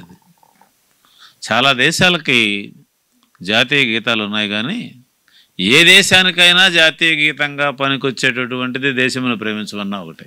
ఎనీ కంట్రీ ప్రపంచంలో ఏ దేశానికైనా అట్టనే సరిపోద్ది అది. మిగతావన్నీ మా హిమాచల సింధు అది ఇది అంటే మన వ్యవహారం ఇది. మా ఓమై సోనార్ బంగ్లా అంటే అది బంగ్లాదేశ్కే పనికొస్తుంది, ఇంకోటి ఇంకో దానికే పనికొస్తుంది. ఇందులో ఎన్ని అద్భుతమైన విషయాలు ఉన్నాయమ్మా. అన్నదమ్ముల వలెను జాతులు మతములన్నీ. మీరు పిల్లలకి ఉంటే, మీ దగ్గర ముస్లిం పిల్లలు గాన ఉంటే రంజాన్ ఎడ చేసుకుంటారు? బక్రీద్ ఏంటో ఏంది? మిగతా పిల్లలకి మన దగ్గర మూడు మతాలు ఉన్నాయనుకుందాం. అసలుకి మనం కాని మతం వాళ్ళు పండగలు అంటే చేసుకుంటారు. వాళ్ళు మిగతా జీవితంలో ఏం చేస్తారు? వంటలు ఏ రకమైనటువంటి వంటలు వండుకుంటారు, ఏ రకంగా తింటారు, ఏ పదార్థాలు తింటారు, వాళ్ళు ఏమిటి అనేటటువంటిది ఎప్పుడైనా మనం అసలు దాని గురించి తెలుసుకున్నామా? ఎట్లా వీళ్ళందరి మధ్య ఐక్యత వస్తుంది చెప్పండి? కాబట్టి అందరిని గురించి, ఒకరిని గురించి ఇప్పుడు అసలుకి ఈ దేశానికి అన్నిటికంటే అవసరం ఏమిటి? మనుషులందరూ ఒకటే, మనమందరము ఒకటే అనేటటువంటిది లేకుండా ముక్కలు కావడం అనేది పెద్ద నష్టం తెచ్చి. చిన్న పిల్లలకి మతంతో కులంతో సంబంధం లేకుండా మానవులందరూ ఒక్కటే అని చెప్పడానికి అన్నదమ్ముల వలెను జాతులు మతములన్నీ మెలగవలెనోయ్, అందరూ కలిసిమెలిసి ఉండాలా అనే కాన్సెప్ట్ని పిల్లలకి ఎలా చెప్పాలా? చిన్నప్పుడే వాడు ఒక సాయిబుతో, ఒక క్రిస్టియన్తో, ఇంకొకరితో మరొకరితో స్నేహం చేసేటటువంటి విధంగా ఎట్ట చేయాలా? ఒకరిళ్ళకు ఒకరు పోయొచ్చేటటువంటి విధంగా ఎట్ట చేయాలా? ఒకరిని గురించి ఇంకొకరు అర్థం చేసుకునేటట్టుగా ఎలా చేయాలా అనే వైపున చూస్తే అద్భుతమైన విషయాలు ప్రతి మతంలోనూ ఉంటాయి. మంచివి, పనికి మాలంటే మనకెందుకు, మంచేదో దాన్ని తీసుకుందాం. మీరు అలా చూడండి, ఒకే రకమైన వాక్యాలు ఖురాన్లో, భగవద్గీతలో, బైబిల్లో ఉంటాయి. బైబిల్లో ఒక మాట ఉంది, ఏమన్నాను తెలుసా? సూది బెద్దంలో ఒంటె అయినా దూరుతుంది కానీ లేడు. ఎంత పెద్ద మాట అది! ధనవంతుడు మాత్రం పరలోకంలోకి ప్రవేశించలేడు. అంటే ధనవంతులు అంత దుర్మార్గులు, వాళ్ళకి పరలోకము లేదు. వాడు సంపాదించిందంతా తప్పుడు పద్ధతులనే సంపాదించాడనే మాటే కదా అతను చెప్పారా లేదా? మనం ఏంటో దానికి బైబిల్ చెప్పింది, నేను చెప్పలేదు, కార్ల్ మార్క్స్ చెప్పలే. ఎవరు చెప్పారు? బైబిల్ చెప్పారు. ఇంకా చాలా ఉంటాయి, అంటే దీంట్లో కూడా ఉంటాయి. భగవద్గీతలాగా ఉంది. భగవద్గీతలో ఏముంది? విద్యా వినయ సంపన్నే బ్రాహ్మణే గవి హస్తిని సునిచైవ స్వపాకేచ పండితాః సమదర్శినః అని భగవద్గీతలో ఉంది. అంటే ఏమని? బాగా చదువుకున్న బ్రాహ్మడైనా, ఆవైనా, ఏనుగైనా, కుక్కైనా, కుక్కల్ని తినేవాడైనా వీళ్ళందరినీ సమానంగా చూసేవాడే పండితుడు అని ఉందట. సునిచైవ స్వపాకేచ, సుని అంటే కుక్క, స్వపాకం అంటే కుక్కను వండుకొని తినేవాడు. మీరు చండాలుడన్నా మరొకరు, అందరినీ సమానంగా చూసేవాడు మాత్రమే పండితుడు, గొప్పవాడు అని అన్నాడు. పెద్ద మాటే కదా, అవునా కాదా? కాబట్టి దీన్ని చెప్పాల. అట్లాగే పిల్లలు ఒకరిని ఒకరు అర్థం చేసుకోవటం, ఒకరికొకరు తోడ్పడడం, స్నేహం చేసుకోవటం అనే భావాలు కూడా చిన్నప్పుడే రావాలి. ఒక పరిశోధన ప్రకారంగా ఏమిటి తేలిందంటే, పిల్లలు జీవితాంతం గుర్తుండేటటువంటి స్నేహితుల్ని ఏ వయసులో సంపాదించుకుంటారు? ఊరుగాడు చెప్పేసేకండి. చిన్న అంటే మూడో క్లాసులోనా, 7వ క్లాసులోనా, చిన్న అంటే ఎంత? ప్రాథమిక. మీ ఫ్రెండ్స్ ఏ వయసులో మీరు ఫ్రెండ్షిప్ చేసిన వాళ్ళు ఇప్పటిదాకా మీకు గుర్తున్నారు? ఏమో మీరు చెప్పాలి నాకు.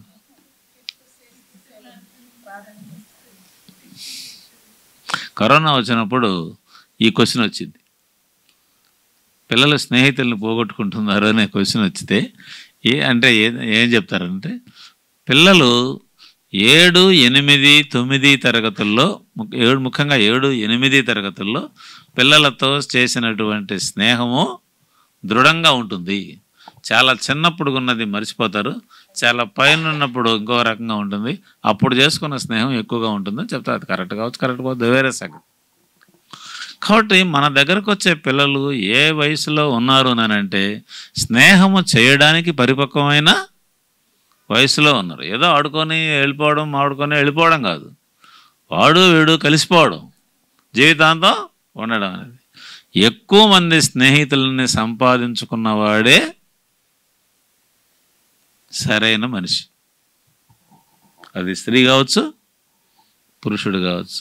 మరి మన ట్యూషన్ సెంటర్కి వచ్చే పిల్లలు ఆ రకంగా ఒకరికొకరు స్నేహితులు అవుతారా? స్నేహితులు కావాలంటే ఏం చేయాలా? వాళ్ళ ఇంటికి వీడు పోవాలా, వీళ్ళింటికి వాడు రావాలా, వాడు మంచి వీడు చేయాలా, వీడు మంచి వాడు చేయాలి. అన్నిటికంటే మించి మన ఇద్దరం ఒకటేను, ఒకరు ఎక్కువ ఒకరు తక్కువ లేరు అనే భావాన్ని కలిగించాలి కదా. ఇలా ఎంతసేపు అయినా చెప్పుకుంటూ పోవచ్చు అమ్మా. చాలా విషయాల గురించి మనం మాట్లాడుకుంటూ పోవచ్చు. అలాగే మనమే కాదు, మనుషులొక్కరమే కాదు ఈ భూమి మీద ఉండేది, ఇంకా ఎవరున్నారు? చాలా ప్రాణులు ఉన్నాయి. కొన్ని ప్రాణులు అవి మనకంటే ముందు నుంచి ఉన్నాయి. పిల్లల దగ్గరికి వచ్చేటప్పటికి మనకు ఈ భూమి మీద ఎంత హక్కు ఉందో వాటికి కూడా ఉంది, అంతే కదా. ఇప్పుడు పిల్లలు మనకంటే చాలా దూరం, చాలా విశాలంగా ఉంటారు, చాలా విశాలం. మా ఇంట్లో ఓ బేర చెట్టు వేసాం, కాయలు కాసిన కోతులు వచ్చి మాకంటే ముందర, మా పక్కింట్లో ఒక పిల్లడు ఉన్నాడు, వాడు వస్తుంటాడు మా ఇంటికి వచ్చినాడు అంటే అవి కూడా తినవల్లే అన్నాడు వాడు. నిజంగా నేను ఒప్పుకోలేదు, వాడు ఒప్పుకున్నాడు. ఎందుకంటే వాడి మనసులో అవి కూడా తిన్నాయి, అవి కూడా తినాలి కదా, తినకుండా అవి మాత్రం ఎలా బతుకుతాయి, ఎవరొకరు పండిస్తే ఇంకా తినాలి, అవి సొంతంగా పండించుకోలేవు కదా, ఎవరన్నా పండిస్తే తినాలా అంటే. పిల్లలకి ఆ రకమైనటువంటి స్వభావం ఉంటుంది. వాళ్ళు ఉడతం చూస్తే ముచ్చట పడతాడు, ఏ ప్రాణిని చూసినా ముచ్చట పడతాడు, ఏ జంతువుని చూసినా తప్పిపోయి తాకాలా అనుకుంటాడు, ఎక్కడ కుక్క కనపడినా అటు పోయి నివరాలా అని అనుకుంటాడు. వాళ్ళకు ఉంది అది. కానీ పెద్దోళ్ళు అయిన తర్వాత గందరగోళం అయిపోయినాం, అంతే కదా, అవునా కాదా? పెరిగి పెరిగి పిల్లలే పెద్దలవుదురు, ఆ పెద్దలేమో బుద్ధిలోన చిన్నలవుదురు అని ఏదో పాట, సినిమా పాట కదా. కాబట్టి చిన్నప్పుడు ఉండే ఆ స్వభావాన్ని పెంచాలి. ఆ స్వభావాన్ని ఏదో వాడు ఒక చైల్డ్గా దాన్ని ముచ్చటపడడం అనే దానికంటే మించి పెంచాలి. అంటే ఇవన్నీ కలిస్తేనే ప్రకృతి అయింది, వీటన్నిటి వల్ల మనం కూడా లాభపడుతున్నాం, ఒకదాని మీద ఒకటి ఆధారపడి బతుకుతోంది, అందరం బతికి ఉండాలా, అందరం సంతోషంగా ఉండాలా అనేటటువంటి స్వభావాన్ని ప్రకృతికి సంబంధించి పిల్లలకి ఏదో ఒక సందర్భం తీసుకొని వచ్చి చెప్పాలి. ఇవన్నీ నేను మళ్ళీ చెప్తున్నా, మీరేం పెద్దగా పురాణాలు రాసుకొని గ్రంథాలని చదవబాకండి. మీరు పాయింట్ అనుకొని దాని చుట్టూ ఒక డిస్కషను ఓపెన్ చేయండి. కొంచెం వాళ్ళు మాట్లాడేటప్పుడు మీరు ఒక డైరెక్షను జాగ్రత్తగా ఇవ్వడానికి ప్రయత్నము చేయండి. దానికోసం మనమేమి బ్యారియర్ పెట్టుకోవడం లేదు. రామాయణం చెప్పండి, రామాయణంలో ఉడత సహాయం చేసింది రాముడికి అని ఉంది, గొప్ప విషయమే కదా. రాముడికి కూడా తెలుసు, ఉడతకు కూడా తెలుసు ఏమిటి, నేను అది ఇచ్చే ఇసుక వల్ల ఆనకట్టేమీ కాదు, అది రాముడికి తెలీదా? కానీ రాముడు యాక్సెప్ట్ చేశాడు దాన్ని, ఏమని, చేయనీలేదు దానిపైనైనా చేయని అని చెప్పి. ఉడత కూడా ముందుకు వచ్చింది, నేను కూడా చేస్తానని చెప్పి. అది మంచిదే. అది ఆ రకమైనటువంటి అసలు అలాంటివి లేకపోతే ఆ రామాయణ భాగవతాలు బతికుండేటి కాదు, ఎప్పుడు చచ్చిపోయిండేటి. ఏదో కొన్ని ఉండబట్టే వాటిని అడ్డం పెట్టుకొని తర్వాత పనికిమాలింది ఎంత ఉన్నా కూడా గెటన్ అవుతా ఉంది. మీరు చెప్పండి విషయాలు, చెప్పడంలో అభ్యంతరం ఏముంది కనుక అట్లాగే మాట్లాడండి. యుద్ధాల గురించి, మనుషులు కొట్టుకోవాలని సావాలనా, వాటిని గురించి మాట్లాడండి. లేకపోయినది ఒకప్పుడు కాయకసులు తినేవాళ్ళు ఇప్పుడు బిర్యానీ తింటున్నారు. అవునా కదా? అసలుకి మానవులు ఇబ్బడి ముబ్బడిగా జనాభా పెరగడము ఎప్పటి నుంచి స్టార్ట్ అయింది? ఎప్పుడు వ్యవసాయం మానవుడు కనుక్కున్నాడో అప్పటి నుంచే స్టార్ట్ అయింది. వ్యవసాయానికి జనాభాకి మధ్య లింక్ ఉంది. ఆహారం పుష్కలంగా లభించడం ప్రారంభించిన తర్వాతనే జనాభా పెరిగింది. ఇది గొప్ప విషయం. అలాగే జబ్బులు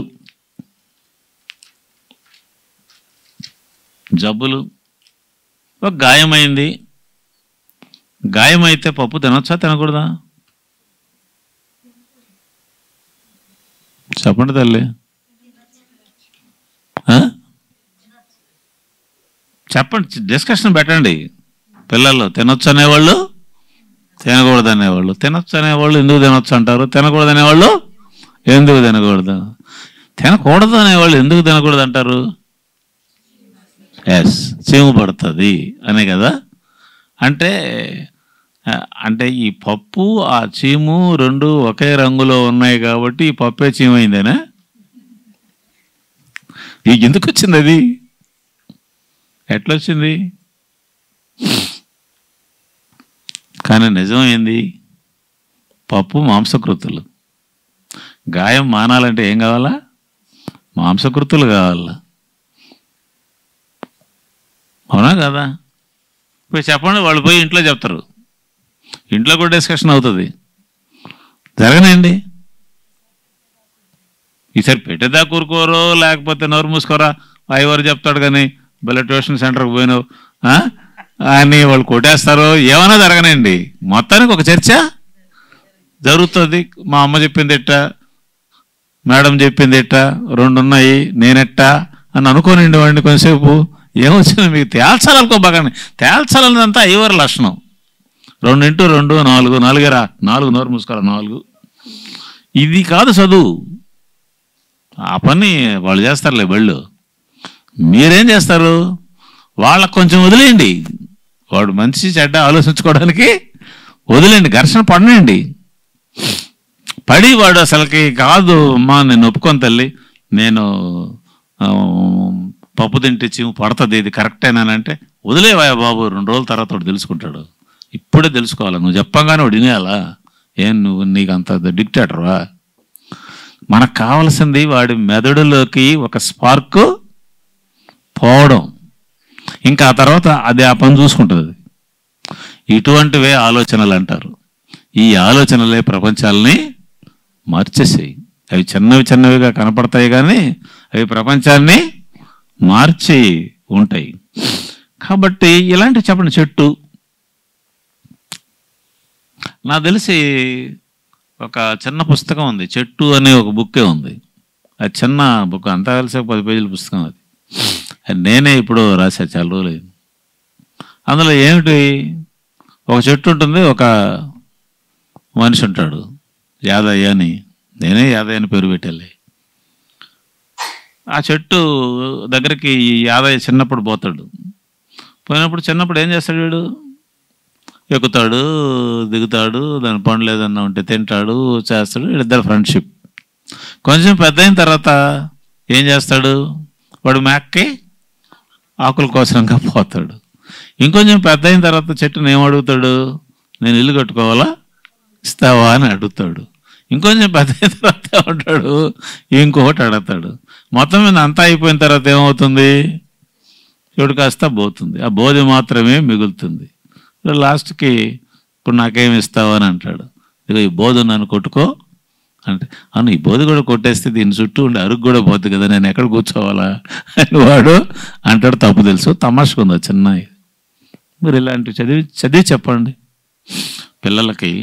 చిన్నవిగా ఉండేటటువంటివి చదివి వినిపించండి, అదొక పెద్ద ఇష్యూ. అది చదివి వినిపించేటప్పుడు ఒక వాక్యమే చదవడం, దాని గురించి వాళ్ళని మాట్లాడమనడం,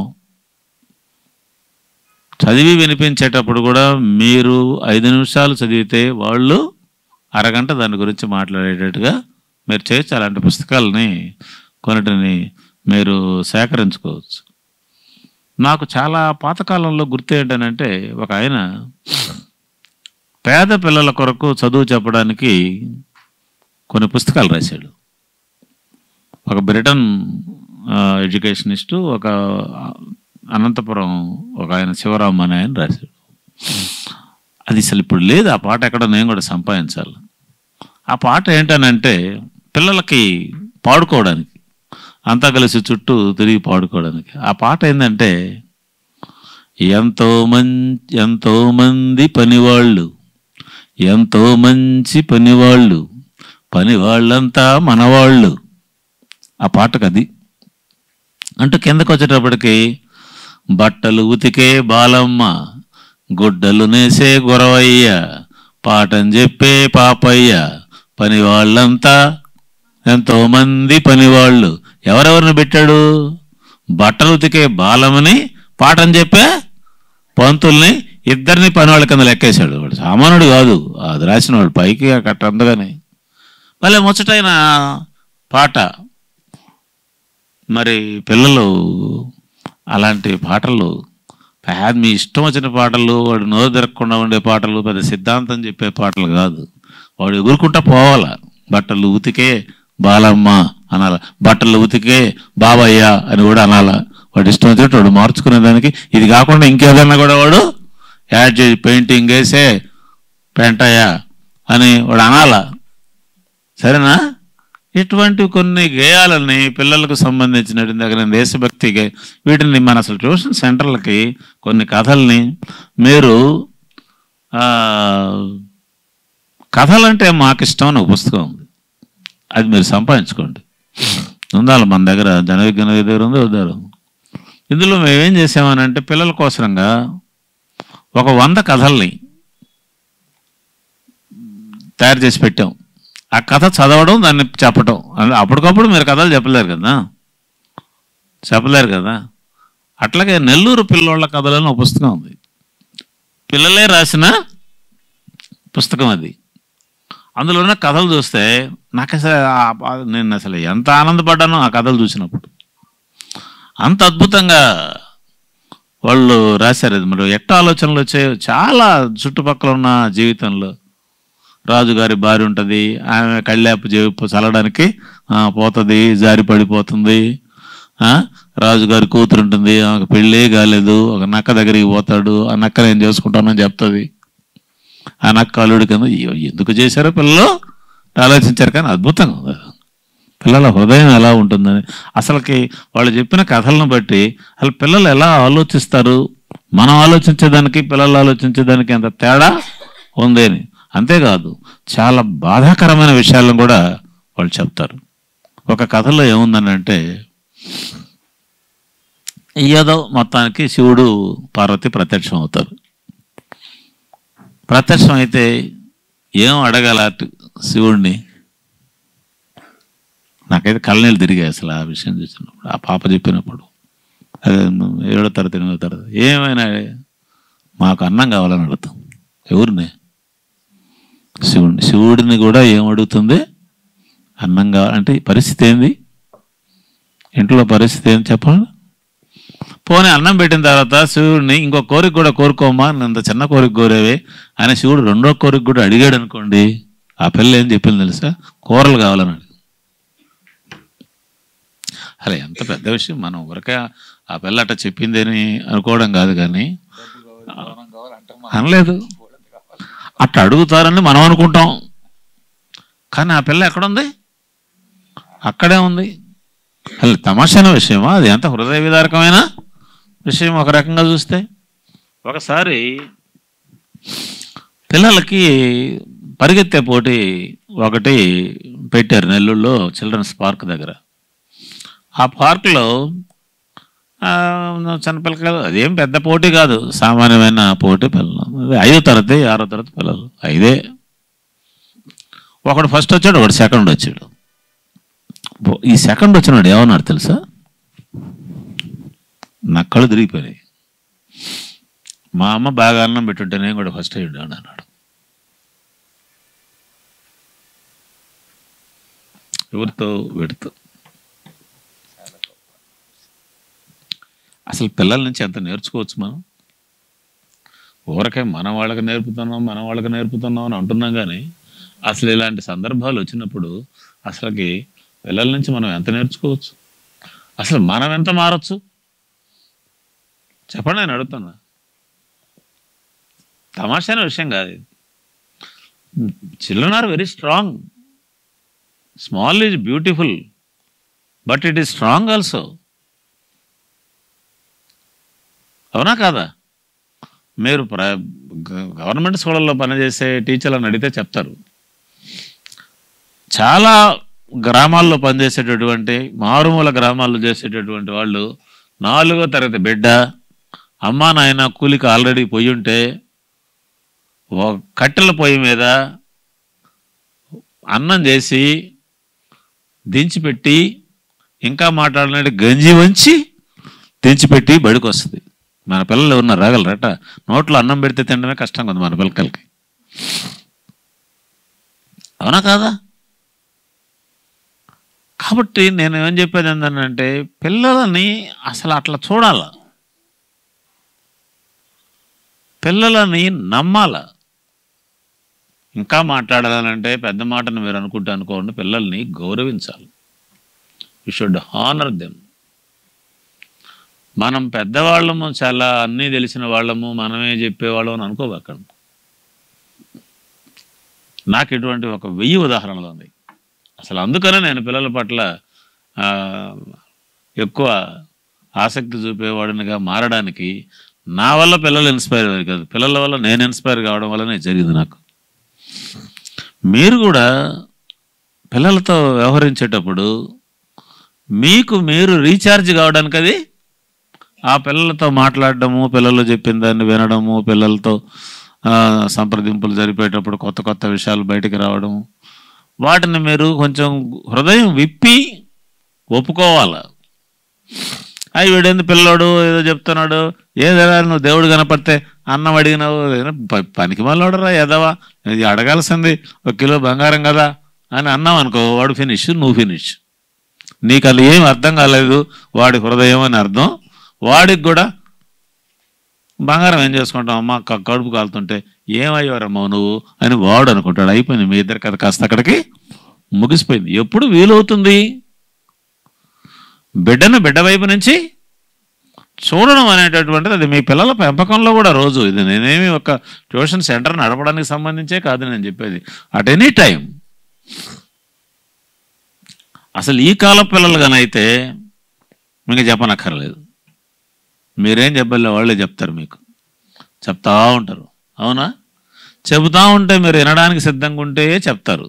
మీరు వినడానికి సిద్ధంగా లేకపోతే, ప్రజాస్వామ్యం అంటే ఏంది? ఎదుటివాడు చెప్పింది వినడం. This is democracy. డెమోక్రసీ అంటే 5 ఏళ్ళకి ఒకసారి ఓటు వేయడం కాదు, ఎవరు చెప్పింది వినడం. ఎవరైతే మనకంటే చిన్నవాళ్ళు, ఎవరైతే మనకంటే బలహీనులో, వాళ్ళు చెప్పింది వినడం. అర్థమైందా? మన ఐవరు చెప్పింది వింటాం, మనం సచ్చినట్టు వెనకేం చేస్తామంటే. నేను చెప్పింది వింటారు, వెనకేం చేస్తారు ఏంటి? నేను చెప్పింది వినడం కాదు, నీకంటే చిన్నోడు చెప్పింది వినడం ఉందే, దట్ ఈజ్ డెమోక్రసీ. అప్పుడు 2 జరుగుతాయి. నీకేంటనంటే వాడి దగ్గర ఉన్నటువంటి అనుభవము, వాడి బాధ నీకు తెలుస్తుంది. వాడికి ఏమవుతుందనంటే ఎవరి దగ్గరికైనా మాట్లాడడము, చెప్పడం అనేది వాడికి వస్తుంది. వాడికి వాయిస్ ఇచ్చిన దానివి అవుతావు, నువ్వు హృదయం ఉన్న దానివి అవుతావు. ఇది రెసిప్రోకల్, ఇచ్చుకోవడం పుచ్చుకోవడం. ఆ లెర్నింగ్ అనేది పిల్లల దగ్గర నుంచి టీచర్లు నేర్చుకుంటారు, టీచర్ల దగ్గర నుంచి పిల్లలు నేర్చుకుంటారు. ఇదే అసలు లెర్నింగ్కి ఉన్నటువంటి సారాంశం. అట్లా మనం పిల్లల్ని చూస్తున్నామా? రెండోది, పిల్లల్ని చూడడం అని అంటే పిల్లల బ్యాక్గ్రౌండ్ కూడా చూడడం. ప్రతి బిడ్డ వాళ్ళకు ఒక జీవితం ఉంది పాపం వాళ్ళ ఇంట్లో. ఉదాహరణకి వాళ్ళ ఆయన తాగుతాడు, అది తెచ్చింది కాస్త సారాయి ఖర్చు పెడతాడు, వాళ్ళ అమ్మను కొడతాడు, వాళ్ళ అమ్మ ఏడుస్తూ ఉంటుంది. ఇది వాళ్ళ ఇంట్లో ఉండేటటువంటి ఒక దృశ్యం. పిల్లలు దీన్ని ఎట్లా అర్థం చేసుకుంటారు? మనం పిల్లలు చాలా సున్నితమైన వాళ్ళు, వాళ్ళకు కొన్ని విషయాలు తెలపకూడదు, దాచిపెట్టాలని అనుకుంటాం. కానీ మనం దాచిపెట్టాలనుకున్న వాడికి కళ్ళ ముందర జీవితంలో కనిపిస్తూనే ఉంది కదా, అవునా కాదా? పిల్లలు దీనికి భయపడిపోయి బెదిరిపోరు. పిల్లలు దాన్ని కూడా జీర్ణం చేసుకుంటారు, బాధపడుతూనే అలవాటైపోతారు. తర్వాత తెలుసుకుంటారు ఇది ఎంత దుర్మార్గం అనేటటువంటిది. ఇంకా చాలా ఉంటాయి. చాలామంది మరి పేద పిల్లలకు సంబంధించిన వాళ్ళు భర్త ఏదో కారణంతో దూరం అయ్యి ఒంటరి మహిళలుగా ఉన్నవాళ్ళు. మీరు అసలు ఆంధ్రప్రదేశ్లో ఒక సోషల్ డిజాస్టర్ ఏమిటి అని అంటే ఒక సామాజిక విధ్వంసం ఏందని అంటే భర్తలు లేకుండా భార్యలు మాత్రమే మిగిలిపోవడం. వాడు వెళ్ళిపోయాడు, చచ్చిపోయాడు, ఇంకో దాన్ని తీసుకొని లక్షణంగా కులకుతున్నాడు, ఏమన్నా కానిగాక ఈ తల్లి ఈ తల్లికి ఏమిటి బిడ్డలు. ఈ బిడ్డల భారం ఎవరు చేయాలా? అసలు ఈవిడ కూడా బిడ్డలను వదిలేసి ఇంకోటి తీసుకొని పోతుంటే గొడవ లేకుండా మొన్న అమెరికాలో పోయినట్టు. మన దేశంలో అట్ట లేదే. మరి అలాంటి నేపథ్యం ఉండేటటువంటి చోట ఆ బిడ్డలు ఎలా ఉంటారు? అవునా కదా? కాబట్టి నేను ఇంకా ఎక్కువ చెప్పను. కొంచెం అట్ట కాకుండా ఉండే కుటుంబాలు కూడా ఉంటాయి. కొంతమంది తల్లిదండ్రులు ఉంటారు, వాళ్ళ పిల్లల్ని బాగా ప్రేమిస్తారు. బాగా ప్రేమించారు కాబట్టే వాళ్ళు కలెక్టర్లు కావాలని అనుకుంటారు. వాళ్ళు కలెక్టర్ కాకపోతే ఏమో బాధపడిపోతారు. బాధపడేది కాకుండా చెత్తగొడ్డం కూడా చేస్తారు. ఇది ప్రేమతో చెత్తగొడ్డం, అంతే కదమ్మా? ఈ ప్రేమ ఎక్కువైపోయి చెత్తగొడ్డం, ఇది మరీ డేంజరస్. అవునా? చెప్పండి. ఢిల్లీలో ఒకసారి ఏమైందంటే ఒక తల్లి ఓ 3వ తరగతి అమ్మాయికి, ఒక తల్లి వంట చేసుకుంటుంది, 3వ తరగతి పిల్ల రాసుకుంటా ఉంది. రాసుకునేటప్పుడు 40 అని రాయాలి. 40 అంటే ఆ అమ్మాయి ఏమని రాసింది? ఆ అమ్మాయికి ఉన్న జనరల్ నాలెడ్జి FOOUR 4 TY అయిపోయింది కదా, 40 కదా. కరెక్ట్, ఇదే కరెక్టే కదా? స్పెల్లింగ్ తప్పు కదమ్మా. 40 అంటే FORTY కదా. అట్లా రాసుకొచ్చింది. అసలు ఆమె ఏం ధ్యాసలో ఉండిందో ఏందో కానీ నీకు అసలు ఎంత చెప్పినా అర్థం కాదు. ఎందుకు దరిద్రపు ఉండాలని ఆ చేతుల్లో కత్తితో ఏదో నరకుతుంటే, ఏదో కట్ చేసుకుంటుంటే ఆ కత్తి పొడిచింది. ఆమె చంపాలని కాదు, కానీ ఆవిడకి 40కి కూడా స్పెల్లింగ్ తెలియకుంటే నా బిడ్డ ఏమవుద్ది? 40కి స్పెల్లింగ్ తెలియకుంటే మా బిడ్డ ఏమవుద్దా? ఆ స్పెల్లింగ్ ఏమన్నా రైలు ఎక్కడానికి పనికి వస్తుందా? విమానం దిగడానికి పనికి వస్తుందా? చచ్చిపోయింది బిడ్డ. ఒకటి నేను చెబుతున్నా, పిల్లలు కొందరు స్లోగా నేర్చుకుంటారు, కొందరు స్పీడ్గా నేర్చుకుంటారు. కానీ పిల్లలందరూ నేర్చుకుంటారు. చాలా భ్రమపడుతున్నారు. కానీ 3వ ఏటనే పిల్లల్ని కిండర్ గార్డెన్లో చేరిస్తే తప్ప చదువు రాదని. This is 100% wrong. మీరు 7 ఏళ్ల తర్వాత 1వ తరగతిలో చేర్చారనుకోండి, 7 ఏళ్ల తర్వాత 8వ 7 అయ్యేటప్పటికి అంతకుముందున్న 3 ఏళ్ల చదువు, అంటే చదవడం రాయడమే అదే కదా, నేర్చుకునేస్తాడు. ఎందుకంటే ఈ కాలంలో వాడు బయట చాలా నేర్చుకొని వచ్చుంటాడు. నువ్వు చెప్పే లెక్కలన్నీ బయట వచ్చేస్తుంటాయి వాడికి. కాకుంటే కాగితం మీద రాయలేడు, పలక మీద రాయలేడే తప్ప వాడికి వచ్చేస్తుంటాయి. నువ్వు చెప్పేది ఏంది, రాయమనే కదా. వాడికి ఆ నాలెడ్జ్ అక్యుములేట్ అయ్యింది కాబట్టి వాడి వయసులో నేర్చుకుంటాడు. నీకు ఓపిక ఉండాలి. ఏంది, వీడు నేర్చుకుంటాడు, వీడు కొంచెం టైం ఎక్కువ కావాలి అని ఇంకొకటి, కొందరు పిల్లలు కొన్ని నేర్చుకుంటారు, కొన్ని నేర్చుకోరు. కొందరు బొమ్మలు నేర్చుకుంటారు, కొందరు బొమ్మలు నేర్చుకోరు. నువ్వు ఎట్ట నేర్పిస్తావు చెప్పు బొమ్మలని? నువ్వేమైనా తల కింద పెట్టి కాళ్ళు పైకెత్తినా వస్తాయి బొమ్మలు? నువ్వు ఏదో గుడ్డి ఏదో చెవిలో పడినట్టు మూడో ఏకం కంఠస్థం అంటే చేయిస్తావు, కానీ నువ్వే కాకి బొమ్మను ఏమంటే వాడు కుక్క బొమ్మను వేస్తే నువ్వేం చేస్తావు? నువ్వేం చేయలేవు, అంతే కదమ్మా. కానీ వాడికి ఆ టాలెంట్ ఉంది కదా, వాడి టాలెంట్ వాడిది, అది లేని వాడి టాలెంట్ లేనిది. అట్ట పిల్లలు మనలాగానే ఒక్కొక్కరు ఒక్కొక్క రకమైన దాన్ని ఇష్టపడతారు. కాబట్టి అందుకనే ఏమంటాడనంటే ఐన్స్టీను, బడి పనికి మాలింది. ఏం చేస్తుందంటే బడి ఒక చేపని, ఒక కుందేల్ని, ఒక కోతిని, మూడింటిని తీసుకొచ్చి మూడింటికి ఒకే క్వశ్చన్ పేపర్ ఇస్తుంది. ఇచ్చి ఏం క్వశ్చన్ పేపరు, ఈ 3 చెట్లు ఎక్కండి అంటుంది. ఎవరు ఎక్కుతారు? కోతి ఎక్కుతుంది, చేప ఎక్కలేదు, ఏనుగు ఏనుగు ఫెయిల్డ్, చేప ఫెయిల్డ్. నాకేం పరీక్ష పెట్టాలి నువ్వు? కోతికి ఏం పరీక్ష పెట్టిద్ది? ఆ పరీక్ష పెట్టు. చేపకి ఏం పరీక్ష పెట్టి ఉండాలా? మరి కోతి ఈత్తుందా చేపతో అలాగా? మరి ఇక్కడ ఇది ఫెయిల్ కదా. బడి అట్ట ఆలోచించదు. అందువల్ల నేను కూడా ఫెయిల్ అయినాను ఒకసారి. ఏంటంటే ఐన్స్టీన్ ఫెయిల్ అయినాడు.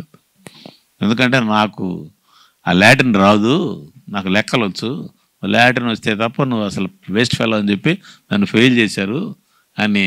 అసలు నేను కాదు ఫెయిల్ అయింది, ఎవరు ఫెయిల్ అయ్యారో మా బడి ఫెయిల్ అయింది అన్నాడు. అవర్ స్కూల్ గాట్ ఫెయిల్డ్ అని అతను మండి అన్నాడు అనమాట. ఈ సంగతి మనం కూడా గుర్తుపెట్టుకో.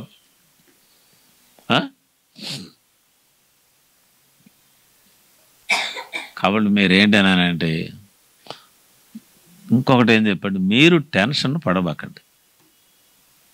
మాకు ఇది పెట్టారు 6 నెలలు చెప్తున్నా, వాళ్ళకేం రాలేదు, ఏంది ఇదంతాను, ఈ వ్యవహారం పెట్టుకోబాకండి. టీచరు టెన్షన్ పడితే పిల్లల్ని టెన్షన్ పెడతాడు. పిల్లలు టీచరు ఇద్దరు టెన్షన్ అయితే ఆ తర్వాత మాకు కూడా టెన్షన్ తెప్పిస్తారు. ఏమీ జరగదు. అందువల్ల పిల్లలతో వ్యవహరించేటప్పుడు, పిల్లలకి ట్యూషన్ సెంటర్ నడిపేటప్పుడు వాళ్ళు మీరు ప్రేమగా ఆహ్లాదకరంగా ఉండండి. వాళ్ళు సంతోషంగా వెళ్ళిపోయేటట్టు, సంతోషంగా వచ్చేటట్టు, మీరు కూడా ఆనందంగా వచ్చేటట్టు, ఆనందంగా వెళ్ళిపోయేటట్టు పిల్లలతో పాటు కొంచెం సేపు గడుపుతున్నాము. 1 గంట 2 గంటలు గడుపుతున్నాము, ముచ్చట్లు ఆడుతున్నాము, వాళ్ళు మనము కలిసి నేర్చుకుంటున్నాము. అసలు నిజంగా అది నేను చెప్పిన పెద్ద పాయింట్ అమ్మా. ఎంత చెత్తగాళ్ళం అంటే మనం 15 ఏళ్ల లోపల పిల్లలకి కావలసింది, తప్పనిసరిగా కావలసింది ఆటలు. ఆటలనంటే ఏంది? ఫోన్లో ఆటలు కాదు, లేకుంటే ఇంట్లో ఏదో ఒకటి కాదు, చెస్ కాదు, క్యారమ్ బోర్డు కాదు. ఏం ఆటలు? వాడు ఎండలో బయట ఆడాలి, పిల్లలతో కలిసి ఆడాలి. ఏంటి? పిల్లలతో కలిసి బయట శారీరక శ్రమ చేసేటట్టు ఆడాలి. ఇది లేని చదువు నా దృష్టిలో అసలు ఎన్ని ఈ బళ్ళన్నీ మూసేసి పిల్లలు హాయిగా ఈదులు ఆడుకుంటుంటే ఇంతకంటే బాగుంటారు అనిపిస్తుంది నాకు, ఆరోగ్యంగా. మన కాలంలో అట్లేదు. మా కాలం అంటే మా కాలంలో లేదు, మీ కాలంలో మీరు ఇట్లా చదివారేమో నాకు తెలియదు, కానీ మా కాలంలో అట్లా లేదు తల్లి. మేమేమి అన్యాయం కాలేం, మేము బాగానే చదువుకున్నాం, మీతో పాటు ఉపన్యాసాలు చెప్తా ఉన్నాం, మేము బాగానే ఉన్నామే. కానీ దురదృష్టవశాత్తు మన చదువుల్లోనే కాదు, అసలు పిల్లల ఎదుగుదలలో సరే దానికి తగినట్టుగా అపార్ట్మెంట్ కల్చర్స్ వచ్చేసాయి, టౌన్లు వచ్చేసాయి, ఇక్కడ ఆడుకోవడానికి స్థలాలు లేవు, ఈ ప్రాబ్లమ్స్ అన్నీ ఉన్నాయి, నేను కాదని చెప్పలేదు. కానీ తల్లిదండ్రులు ఏమని అనుకుంటున్నారనంటే మా పిల్లలకు ఆటలో అక్కర్లేదు అని బడిని ఆట స్థలం లేని బడి, ఇంకొకటి లేని బడి, మరొకటి లేని బడిని కోరుకుంటున్నారు తప్ప కోరుకోవడం లేదు. ఇది అన్యాయం. ఇది అయితే మన ట్యూషన్ సెంటర్లో వీళ్ళని ఆడించడం అనేది మనకి ఇక్కడ సాధ్యం, అంతే కదా. అంతేకాకుండా ఇంకో ప్రమాదం కూడా ఉంది. అని మీరు ఆడిస్తున్నారనుకో, వాళ్ళ పేరెంట్స్ వచ్చి ఇదేందా నువ్వేందో చదువు చెప్తామని పంపిస్తే మా పిల్లల్ని ఎగిరిస్తున్నావు, దానికి నీ దగ్గరికి పంపించారు, రచ్చ కూడా రావచ్చు. అందులో మీరు ఏం చేయొచ్చు అని అంటే ఇండోర్లోనే ఆడగలిగినటివి కొన్నిటిని కావాలని నేను తర్వాత మాట్లాడుతూ, ఇప్పుడు కాదు దాని సంగతి. నలుగురు కూర్చొనే ఆడుకోగలిగినటివి లేదా పాడుకోగలిగినటివి ఏమైనా కొన్ని ఆటలను ప్రేమ చేయొచ్చు. కానీ ఏమైనా సరే పిల్లలు కూర్చొనే ఉండడం కాకుండా వాళ్ళకు ఒక శారీరక కదలిక కూడా కావాలి. శరీరాన్ని కదిలించడం అనేటటువంటిది లేకుండా మెదడును మాత్రమే కసరత్తు చేయడం అనేటటువంటిది పిల్లలని ఎదగనివ్వదు. మీరు చేస్తారా చేయరా అనేది వేరే పాయింట్. నేను చెప్పాను అన్నీ, నేను చెప్పినటువన్నీ మీరు ట్యూషన్ సెంటర్లో రేపు చేయగలరని కూడా నేనేమనుకోవాలి. మీకు ఒక అండర్స్టాండింగు ఉండాలి కదా, పిల్లలు ఇట్లా ఆడుకుంటేనే కదా వీళ్ళు పెరుగుతారు అనేటటువంటి అవగాహన మీకు గన ఉండి, అవును పాపం అది లేకపోయినందువల్ల వీళ్ళు ఇట్లా అయిపోతున్నారు అనే ఆవేదన కనుక మీకు గన ఉన్నట్టుగానే అయితే మీరు వాళ్ళతో వ్యవహరించే తీరు ఒకటి వేరుగుంటుంది. వాడు ఏదో ఆడుకుంటూ చేసుకుంటూ ఉన్నట్టుగానే అయితే ఏదో మునిగిపోయినట్టు, వాడు దానివల్ల చెడిపోయినట్టు, ఏం కరెక్ట్ కాదు అది. ఇదొక కీలకమైన అంశం. మరొకటి ఏంటనంటే మీరు చేసే సందర్భంలో పాటలు పాడమంటే ఇండివిజువల్గా ఎవరు పాడలేరు, భయపడతారు, లేదా అది మీకు అంత కుదరదు. ఎక్కువ సందర్భాల్లో మనం ఏం చేయాలంటే సామూహికంగా చేయించాలి. ఒక పాట దేశమును ప్రేమించమన్నా అందరు కలిశారనుకో, అందులో కేసు గొంతోడు, ఘంటసాల గొంతోడు, సగం వచ్చి సగం రానివాడు, అంతా వచ్చినవాడు కొడతా ఉంటారు. అప్పుడు వాళ్ళకి నేను కూడా పాటలో ఇన్వాల్వ్ అయినాను, పాడగలిగాను అనేటటువంటి నమ్మకం వస్తుంది. ఇప్పుడు మనకున్న పెద్ద జబ్బు ఏంటంటే ఆంధ్రదేశంలో ఒక ఆయన పాడతాడు వేదిక మీదకి వచ్చి, ఆయనే నాకు తెలిసినప్పటి నుంచి 30 ఏళ్ళ నుంచి ఆయనే పాడుతూ ఉంటాడు, మిగతా వాళ్ళు ఎవరు పాడరు.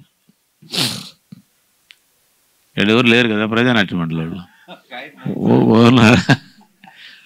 మీరు ఉత్తర భారతదేశం పోతే ఎట్లుండనే ఉండదు. ఒక మీటింగ్ జరిగితే అందరు కలిసి పాడతారు, మొత్తం అందరు కలిసి పాడతారు. రాస్తాతో లంబా హై అనగానే అందరూ రాస్తాతో లంబా హై అని స్టార్ట్ చేస్తారు. ఆ సామూహిక గానము, ఆ సామూహిక నృత్యం ఇటువంటివి లేకుండా ఇండివిజువల్గా ఎవరికి వాళ్ళు మొక్కల చెక్కలు కావడం వల్ల కల్చరల్గా పెద్ద నష్టం వచ్చింది. అందులో నన్ను పాడమంటే నా పేరు బాలసుబ్రహ్మణ్యమే, అయితే మాత్రం నేను పాడలేను కదా. అదే అందరిలో కలిసి పాడమనంటే నేను నిజమైన ఎస్పి బాలసుబ్రహ్మణ్యం అయిపోతాను కదా, అవునా కాదా? కాబట్టి మీరేందని అంటే ఎవరయ్యా పాడేది, నువ్వు పాడతావు రావులు, నువ్వు పాడతావు వేస్ట్, నువ్వు పాడతావు ఎస్ పాడు. ఒకవేళ పాడితే కూడా పాడవచ్చు అమ్మాయి మిగతా వాళ్ళందరికంటే నేను బదులు ప్రోత్సహించండి, కానీ అందరితో కలిపి పాడించడం అనేది అప్పుడేంటంటే ఒక యూనిటీ, ఒక ఐక్యత రావడమే కాకుండా ఒక ధైర్యం కూడా వస్తుంది. కాబట్టి కలెక్టివ్ యాక్టివిటీ, పిల్లలందరూ కలిసి చేసేటటువంటి పని, అది చదువా, అది లేకపోతే ఆ పాట ఆట, లేకపోతే బయట ఇంకేదన్నా పనా, ఇట్ట ఎంతమంది పిల్లలు కలిసి కన చేయడం అనేది అలవాటు అయితే వాళ్ళ మధ్య ఆ స్నేహం పెరుగుతుంది. అంతేకాదు ఒకరి దగ్గర నుంచి ఇంకొకరు నేర్చుకుంటారు. అసలు మీరు ఏమన్నా చెప్పండి, టీచర్ దగ్గర నుంచి పిల్లలు ఎంత నేర్చుకుంటారో పిల్లలు ఒకరి దగ్గర నుంచి ఒకరు కూడా అంతే నేర్చుకుంటారు. ఇది నేను చెప్పింది కాదు, ఎప్పుడో శాస్త్రంలోనే చెప్పింది. ఆచార్యాత్ పాదమాదత్తే పాదం సబ్రహ్మచారిభ్య అన్నట్టు. గురువుగారి దగ్గర నుంచి 1/4 నేర్చుకుంటారు, పక్కనున్న పిల్లల దగ్గర నుంచి 1/4 నేర్చుకుంటారు. గురువుగారు వాడు ఈక్వలే, నువ్వు చెప్పింది ఏం పెద్ద పొడిచిందేమి లేదు. చాలా విషయాలు అట్లా. సైకిల్ ఎక్కడ నేర్చుకుంటారు మా పిల్లలు? ఫిజిక్స్ టీచర్ దగ్గర సైకిల్ నేర్పిస్తే వస్తుంది ఎప్పటికైనా జీవితంలో సైకిల్. ఆయన ఏం చేస్తాడు, 90 degrees ఉండవలను గరిమినాభినగా ఇది అని బిగిన్ చేశాడు అనుకోండి, వదిలేసామని మోకాళ్ళు బగలు కొట్టుకుంటాడు. తోడు ఉన్న పిల్లవాడు వాడు కలిసి ఏదో ఒక బడుగు సైకిల్ తీసుకొని కింద పడి మీద పడి మోకాళ్ళు బగల కొట్టుకొని వాళ్ళు నేర్చుకునే. మనం అందరం అట్ట కాదు నేర్చుకునింది, చెప్పండి కనుక. సో అటు పిల్లలకి అటు మీరు ఏదన్నా ఒక 3వ తరగతి పిల్లవాడికి ఒక లెక్క రాలేదు, 5వ తరగతితో చెప్పించే ప్రయత్నం చేయండి. అసలు వాళ్ళిద్దరైతే బాగా మాట్లాడుకొని వాడికి అర్థమయ్యేటట్టు వీడే చెప్పగలడు, నువ్వు చెప్పలేవు. ఆ భాష, ఆ పద్ధతి, ఆ స్నేహం ఉంటాయి. చాలా చోట్ల ఈ పీర్ లెర్నింగ్ అంటారు దీన్ని, ఒకరి నుంచి ఒకరు పిల్లలు నేర్చుకోవడం అనేది. దీనికి నాకు తెలిసినంత వరకు పెద్ద పెద్ద దేశాల్లో వెరీ వెరీ ఇంపార్టెన్స్ ఉంది. 5వ తరగతి పిల్లల్ని 3వ తరగతి పంపిస్తారు. పంపించి వీళ్ళ దగ్గర వీళ్ళు తెలుసుకోండి అని అంటారు. అద్భుతంగా తెలుసుకుంటారు. మన దేశంలో అటువంటి సంప్రదాయాలు లేవు. ఎవరు అక్కడే కర్ర పెట్టుకొని కూర్చొని ఆయన బెంచ్ మీద కూర్చొని పిల్లలు అంత దూరంలో ఉండి ఆయన చూస్తేనే ఎవరిని చూస్తే ఉచ్చబడాలరా అంటారు. అట్ట ఉచ్చబడితే కానీ చదువు రాదని మనం అనుకుంటాం. చదువు రాదు, ఉచ్చే పడుతుంది. అడే ఇట్ అయిపోయింది ఆఖరికి. మీరు కాబట్టి పిల్లల్ని ఆ కోణంలో నుంచి కూడా మీరు మీరు అనుకోవచ్చు, ఏంటి సార్ ఇన్ని చెప్పేశారండి. నేనేమి ఇవన్నీ 1 2 3 4 5 6 చేయాలని కాదు నేను చెప్పింది. ఈ రకంగా ఉండాలి మనము అనేది మాత్రమే నేను చెప్తాను. ఫైనల్గా నేను అనేది ఒక 1 year 2 years మన దగ్గర ఉంటే మిగతావన్నీ అటు పక్కన పెట్టండి. కానీ పిల్లలు బాగా ఏదైనా పుస్తకాన్ని చదవగలిగేటట్టు చెయ్యాలి. ఈ చదవడం అనేది మన దగ్గర ఉండబట్టే వచ్చింది అని కానీ మీరు నిరూపించగలిగితే నేను అనుకుంటాను బడి కంటే 100 రెట్లు మీరు సక్సెస్. అలా చెయ్యాలి అని అంటే ఆ రకంగా చిన్నపిల్లలు చదవగలిగినటువంటివి మీ దగ్గర కొన్ని పుస్తకాలు ఉండాలి. కొన్ని పుస్తకాలు మీ దగ్గర ఉండాలి. అవి ఎలా ఉండాలా? ఆ పిల్లలకు సరిపోయిన భాష ఉండేటివి ఉండాలి. ఆ పిల్లలకు సంబంధించిన విషయం ఉండాలి. అటువంటి బుక్స్ను మీరు ప్రతి సెంటర్లో ఒక 30-40 పెట్టుకుంటే అవేం పెద్ద పెద్ద గ్రంథాలు కాదు, చాలా చాలా చిన్న గ్రంథాలే. దాన్ని మీరు ఒకసారి చదివి వాళ్ళ చేత వినిపించి ఆ తర్వాత ఇవ్వండి. పుస్తకాన్ని ఇంటికి ఇచ్చేసి చదువుకొని రమ్మనండి. వాళ్ళని ఒకరినొకరు ఇటు అటు మార్చుకోమనండి. లేదు వాళ్ళ తల్లిదండ్రులు ఎవరైనా ముందుకొచ్చి మేమే కొంటామని అంటే వాటిని వాళ్ళని కొనుక్కొనివ్వండి. ఏదో ఊరిలో ఉన్న ఒక దాతో మరొకరు ఇటువంటి పుస్తకాలు ఒక 10 మీ సెంటర్కి ఇస్తాము అన్నట్టుగానైతే తెచ్చుకోండి. ప్రతి సెంటర్ దగ్గర పిల్లలు చదవదగినటువంటి పుస్తకాలు కనీసం ఒక 20 ఉండాలి. చిన్నవే. నేనేం పెద్ద పెద్ద వాటిని గురించి మాట్లాడడం లేదు, పెద్ద విషయాల గురించి మాట్లాడడం లేదు. మీరు ఆ రకంగా ఆ పుస్తకాల్లోకి చదవడం అనే దాన్ని పంపించినట్టుగానైతే పిల్లలు ఆటోమేటిక్గానే నేర్చుకోవడం సొంతంగా స్టార్ట్ అవుతుంది. తర్వాత జీవితాంతం తెలుసుకుంటూ ఉంటారు. మేజర్ ప్రాబ్లం విద్యారంగంలో ఏంటనంటే బడిలో ఉన్నంతకాలం, కాలేజీలో ఉన్నంతకాలం మాత్రమే చదువుకొని ఆ తర్వాత చదువు అనేది ఆగిపోవడం. కానీ బుక్ రీడింగ్ అనేది అలవాటు అయిన వాడికి, భాష మీద కొంచెం పట్టున్న వాడికి లైఫ్ లాంగ్ చదువుకుంటున్నట్టు మనమందరం అంతే. నా వరకు నేను ఒకటే అనుకుంటున్నా, పుస్తకం చదవడం మానేసిన రోజు అంటే కళ్ళు పోయి చదవలేకుండా చచ్చిపోయినట్టే లెక్క అనుకుంటున్నా. మరణం అనేది ఎప్పుడనంటే బుక్ రీడింగ్ ఆగిపోతే it is nothing but death అని ఐ ఫీల్ సో. చదవకుండా నేను ఉండలేను. రైల్లో వస్తే పుస్తకం, ఇంకో చోటికి పోతే పుస్తకం, ఇంట్లో ఉంటే రాత్రి 11:30 దాకా 12 దాకా పుస్తకం చదువుకుంటూనే ఉంటాను. నాకు అదే పిచ్చి. అలా ఎంత హాయిగా ఉంటుంది. కానీ దీనివల్ల నేనేమవుతాను, నేర్చుకుంటూనే ఉంటాను. నాకు చదివే కొద్ది ఒరే మనకి తెలియలేదే, మనం వెనకబడిపోయినామని అనిపిస్తా ఉంటుంది. ఇంత సీరియస్ రీడింగ్ దాని గురించి నేను పిల్లలందరూ చేయాలని నేను అనడం లేదు, కానీ పిల్లలకి సంతోషకరంగా ఆహ్లాదకరంగానైనా ఏదన్నా కనపడితే చదవాలనేటటువంటిది ఉండాలి అని అంటే వాడికి చదవగలిగిన శక్తి ఉండాలి. చదవగలిగిన శక్తి లేకుండా చదవలేడు. చదవగలిగిన శక్తి రావాలి అని అంటే ఆ పిల్లలు చదవదగినటువంటి పుస్తకాలని మీరు అక్షరాలు నేర్పించి ఆ తర్వాత చదువుకోవడం అనేది జరగదమ్మా ప్రపంచంలో. మీకు అది కూడా నేను చెప్పాలి. లాంగ్వేజ్ నేర్పించడంలో ఉన్న కళ ఏమిటనంటే ఎంత చదివితే అంత లాంగ్వేజ్ వస్తుంది, ఎంత రాస్తే అంత లాంగ్వేజ్ రాదు. నథింగ్. అసలు నేను చెప్పంటారా, నేనేం చేసింది కాదు, ఇంతకుముందే చాలామంది చేశారు. మా మనవరాలు బెంగళూరులో చదువుతుంది. ఆ అమ్మాయికి ఆ బడిలో కన్నడ ఉంది, ఇంగ్లీష్ ఉంది, తెలుగు లేదు. కానీ తెలుగు రాకుండా ఎట్టనేది నాకేదో ఉంటుంది కదా కడుపులో మంట. కానీ ఆ పిల్లకి 3 భాషలు నేర్పించాలనా? ఇంగ్లీష్ ఒకటి ఏడిచింది అదనంగా, హిందీ ఒకటి ఉన్నది దిక్కుమాలింది. ఇన్ని భాషలు నేర్పడానికి ఏమైనా పివి నరసింహరావు మనవరాలా? బాలచూడ మనవరాలు కదా, అవునా? దండం కదా ఇది. కానీ నేను అందులో వదిలేసా. 7వ తరగతి దాటిన తర్వాత రాయడం లేకుండా చదవడం మాత్రమే చేయొచ్చా చేయకూడదా? అయితే నాకు ఒక ప్లస్ పాయింట్ ఉంది. ఎందుకంటే ఆ అమ్మాయి కన్నడ అక్షరాలు తెలుగు అక్షరాలు 80% కొంచెం అటు ఇటు ఉంటాయి. చదవమని కొంచెం దగ్గర కూర్చొని చేస్తే చదవడం స్టార్ట్ అయ్యింది. ఇంకంతే. నా దగ్గర తేట తెలుగు 1, తేట తెలుగు 2 అని 2 ఉన్నాయి పిల్లలకి లాంగ్వేజ్ నేర్పించేదానికి. మీరు వాటిని ఏదైనా ఉంటే సంపాదించుకోండి. అద్భుతం. 6 నెలల్లో ఖచ్చితంగా వచ్చి తీరుతుంది. అంతే, అదిగో అక్కడ వచ్చి తీరుతుంది. రావాలా, మేమే తయారు చేసాం వాటిని.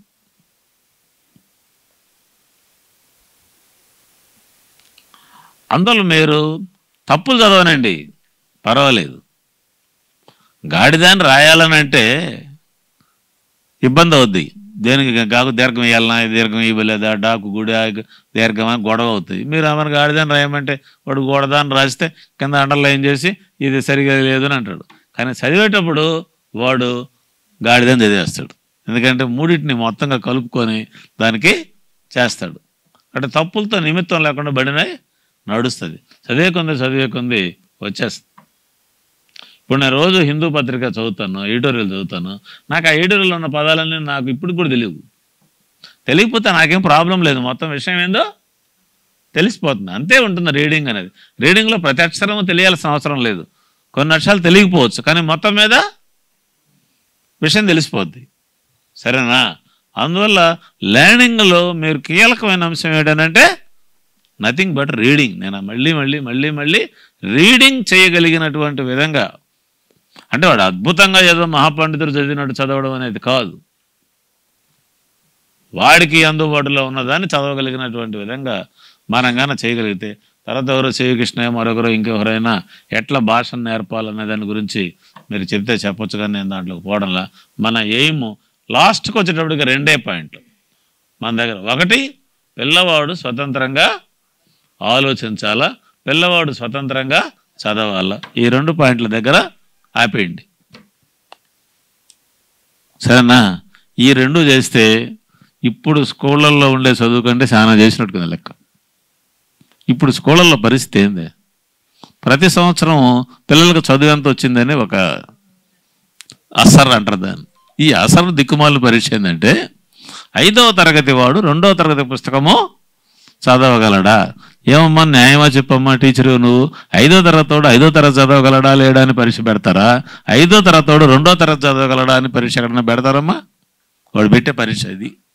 పెడితే 5వ తరగతి వాడికి 2వ తరగతి వాచకం 42% రాలేదు. పోయిన సంవత్సరం 41% మందికి రాలేదు. ఇప్పుడు 42% వచ్చింది, 1% పెరిగింది. దిక్కుమాలిన చదువులు, దిక్కుమాలిన లెక్కలు తప్ప దాంట్లో ఏమైనా ఉందా చెప్పండి? కనుక ఇంతే. చదవడం అనేది మెయిన్ పాయింట్. నేను చైనాకి వెళ్ళాను, అమెరికాకు పోయాను, వియత్నాం పోయాను. వాటన్నిటి ఎడ్యుకేషన్ల గురించి నాకు అంతో ఎంతో చూశాను. మరీ అమెరికన్ ఎడ్యుకేషన్ అయితే నథింగ్ బట్ రీడింగ్. అంతే, పిల్లలు చదువుకుంటూ ఉండడం పుస్తకాలు, అదే వాళ్ళ ఎడ్యుకేషన్. అంతకంటే వీళ్ళు చెప్పే గొడవ ఏమీ లేదు. మరి వియత్నాంలో అయితే అసలు ఒక 1వ తరగతి పిల్లవాడికి 100 పుస్తకాలు ఉంటాడు, గుట్టలు పోచుంటాయి, తీసుకొని చదువుకుంటా ఉండడమే. అలా పార్కులకు పోతే పార్కులో పుస్తకాలు దొరుకుతాయి, హాస్పిటల్కి పోతే హాస్పిటల్లో పుస్తకాలు దొరుకుతాయి, మ్యూజియంకి పోతే మ్యూజియంలో పుస్తకాలు ఉంటాయి, పడేసి ఉంటాయి. పిల్లకాయలు చదువుకుంటూ ఉంటారు. ఎత్తుకుపోతే ఎత్తుకుపోతాడు, ఎత్తుకుపోయి ఇంకో చోట వదిలేస్తాడు, వాడింట్లో ఉండేదాన్ని ఏడు వదిలేస్తాడు. మొత్తం మీద అలాగే అద్భుతం ఉంటుంది. అమెరికాలో కూడా ఉంది అది. కాబట్టి మీరు ఈ పెద్ద పెద్ద వ్యవహారాలు పెట్టుకోబాకండి. మీరు బాగా పిల్లలు చదవడం, అప్పుడు మీకు క్వశ్చన్ వస్తుంది, చదవడం అంటే తెలుగా ఇంగ్లీషా సంస్కృతమా అని. ఏం చదివిస్తారు? సులభంగా చదవగలిగింది తెలుగేను. ఎందుకంటే గాడిద అంటే ఓహో ఇది గాడిది కదా అని అనుకుంటాడు వాడు, అది కదా. డాంకీ అంటే అది గాడిద అనేదానికి వాడికి ఇప్పుడు దాకా తెలియదు. ఇప్పుడు కొత్తగా ఈ రెండింటికి, డాంకీకి గాడిదకి లింకు పెట్టాలా, ఇదంతా లేనిపోని గొడవ. కాబట్టి మీరు ఏం చేస్తారంటే మీ దగ్గరికి వచ్చే పిల్లలకి ఆ తెలుగు బాగా చదవడం నేర్పించండి. ఇంగ్లీష్ కూడా నేర్పిస్తే మీరు తెలుగు మంతులే, రెండో చదివిస్తే రెండో చదివిస్తారు, నాకేం అభ్యంతరం. ఒక లాంగ్వేజ్ వస్తే రెండో లాంగ్వేజ్ వస్తాయి, ఒక లాంగ్వేజ్ రాకుండా రెండో లాంగ్వేజ్ రాదు. మీరు ఈ పని, దానికి కావాల్సిన మీ సెంటర్లో ఏమేమి మెటీరియల్ ఉండాలి కదా. మీరు యుద్ధం చేసేటప్పుడు ఆయుధాలు ఉండాలి కదా. ఏం ఉండాలా? పలానా పుస్తకాలు ఉండాలా, చేయాలా, అట్లా పలానా ఆటలు అంటే బయట కాకుండా క్లాస్ రూమ్లోనే చేయగలిగినటువంటి ఆటలు అంటే మాకు ఇష్టం అని బుక్ ఉంది. మేము ఇవన్నీ ఎందుకు చేసామంటే టీచర్లకు ఏం ఆట ఆడించాలని అడుగుతాడు ఆయన. అయ్యానైనా ఈ ఆటలు ఆడించాలని, ఆటలు ఏం పాటలు పాడించాలా అని అంటాడు. ఈ పాటలు పాడించాలా, ఏం కథలు చెప్పాలా అంటాడు, ఈ కథ చెప్పాలా, ఏమి యాక్టివిటీస్ చేయించాలా అంటే ఈ యాక్టివిటీస్ చేయాలని టీచర్లకి క్లాస్ రూమ్లో అవసరమైన వాటిని, ఆటలంటే మాకిష్టం, పాటలంటే మాకిష్టం, నేర్చుకోవడం మాకిష్టం, కథలంటే మాకిష్టం అని 4 పుస్తకాలు తెచ్చాం. సరేనా? ఈ పిల్లల కోసం కాదు, ఎవరి కోసం? టీచర్ల కొరకు. టీచర్లు చదివితే కదా పిల్లలు చదవడం. వాళ్ళ ముందు ఆడనే పోయినాయి కథ. పిల్లల్ని పట్టుకొని ఓరే 10 ఏళ్ల కింద చదివినవారు అన్నాడు. మా ఐవర్ని ఉపాధ్యాయుల్ని కూర్చోబెట్టి, ఉపాధ్యాయ సంఘ నాయకులను కూర్చోబెట్టి, పోయిన సంవత్సరం ఎన్ని పుస్తకాలు చదివినావు అయ్యా అని అంటే ఇంతే సంగతి. ఇంకా అది వాళ్ళ దగ్గర ఉండే గొడవలేదు, మీ దగ్గర చెప్పుకోవడం లేదు. మీరు కూడా చదవండి, మీరు కూడా ఏదో ఒకటి. మీరు చదవకుండా వాళ్ళు చదవమంటే మీకు థ్రిల్లింగ్ రాదు. ఓకే.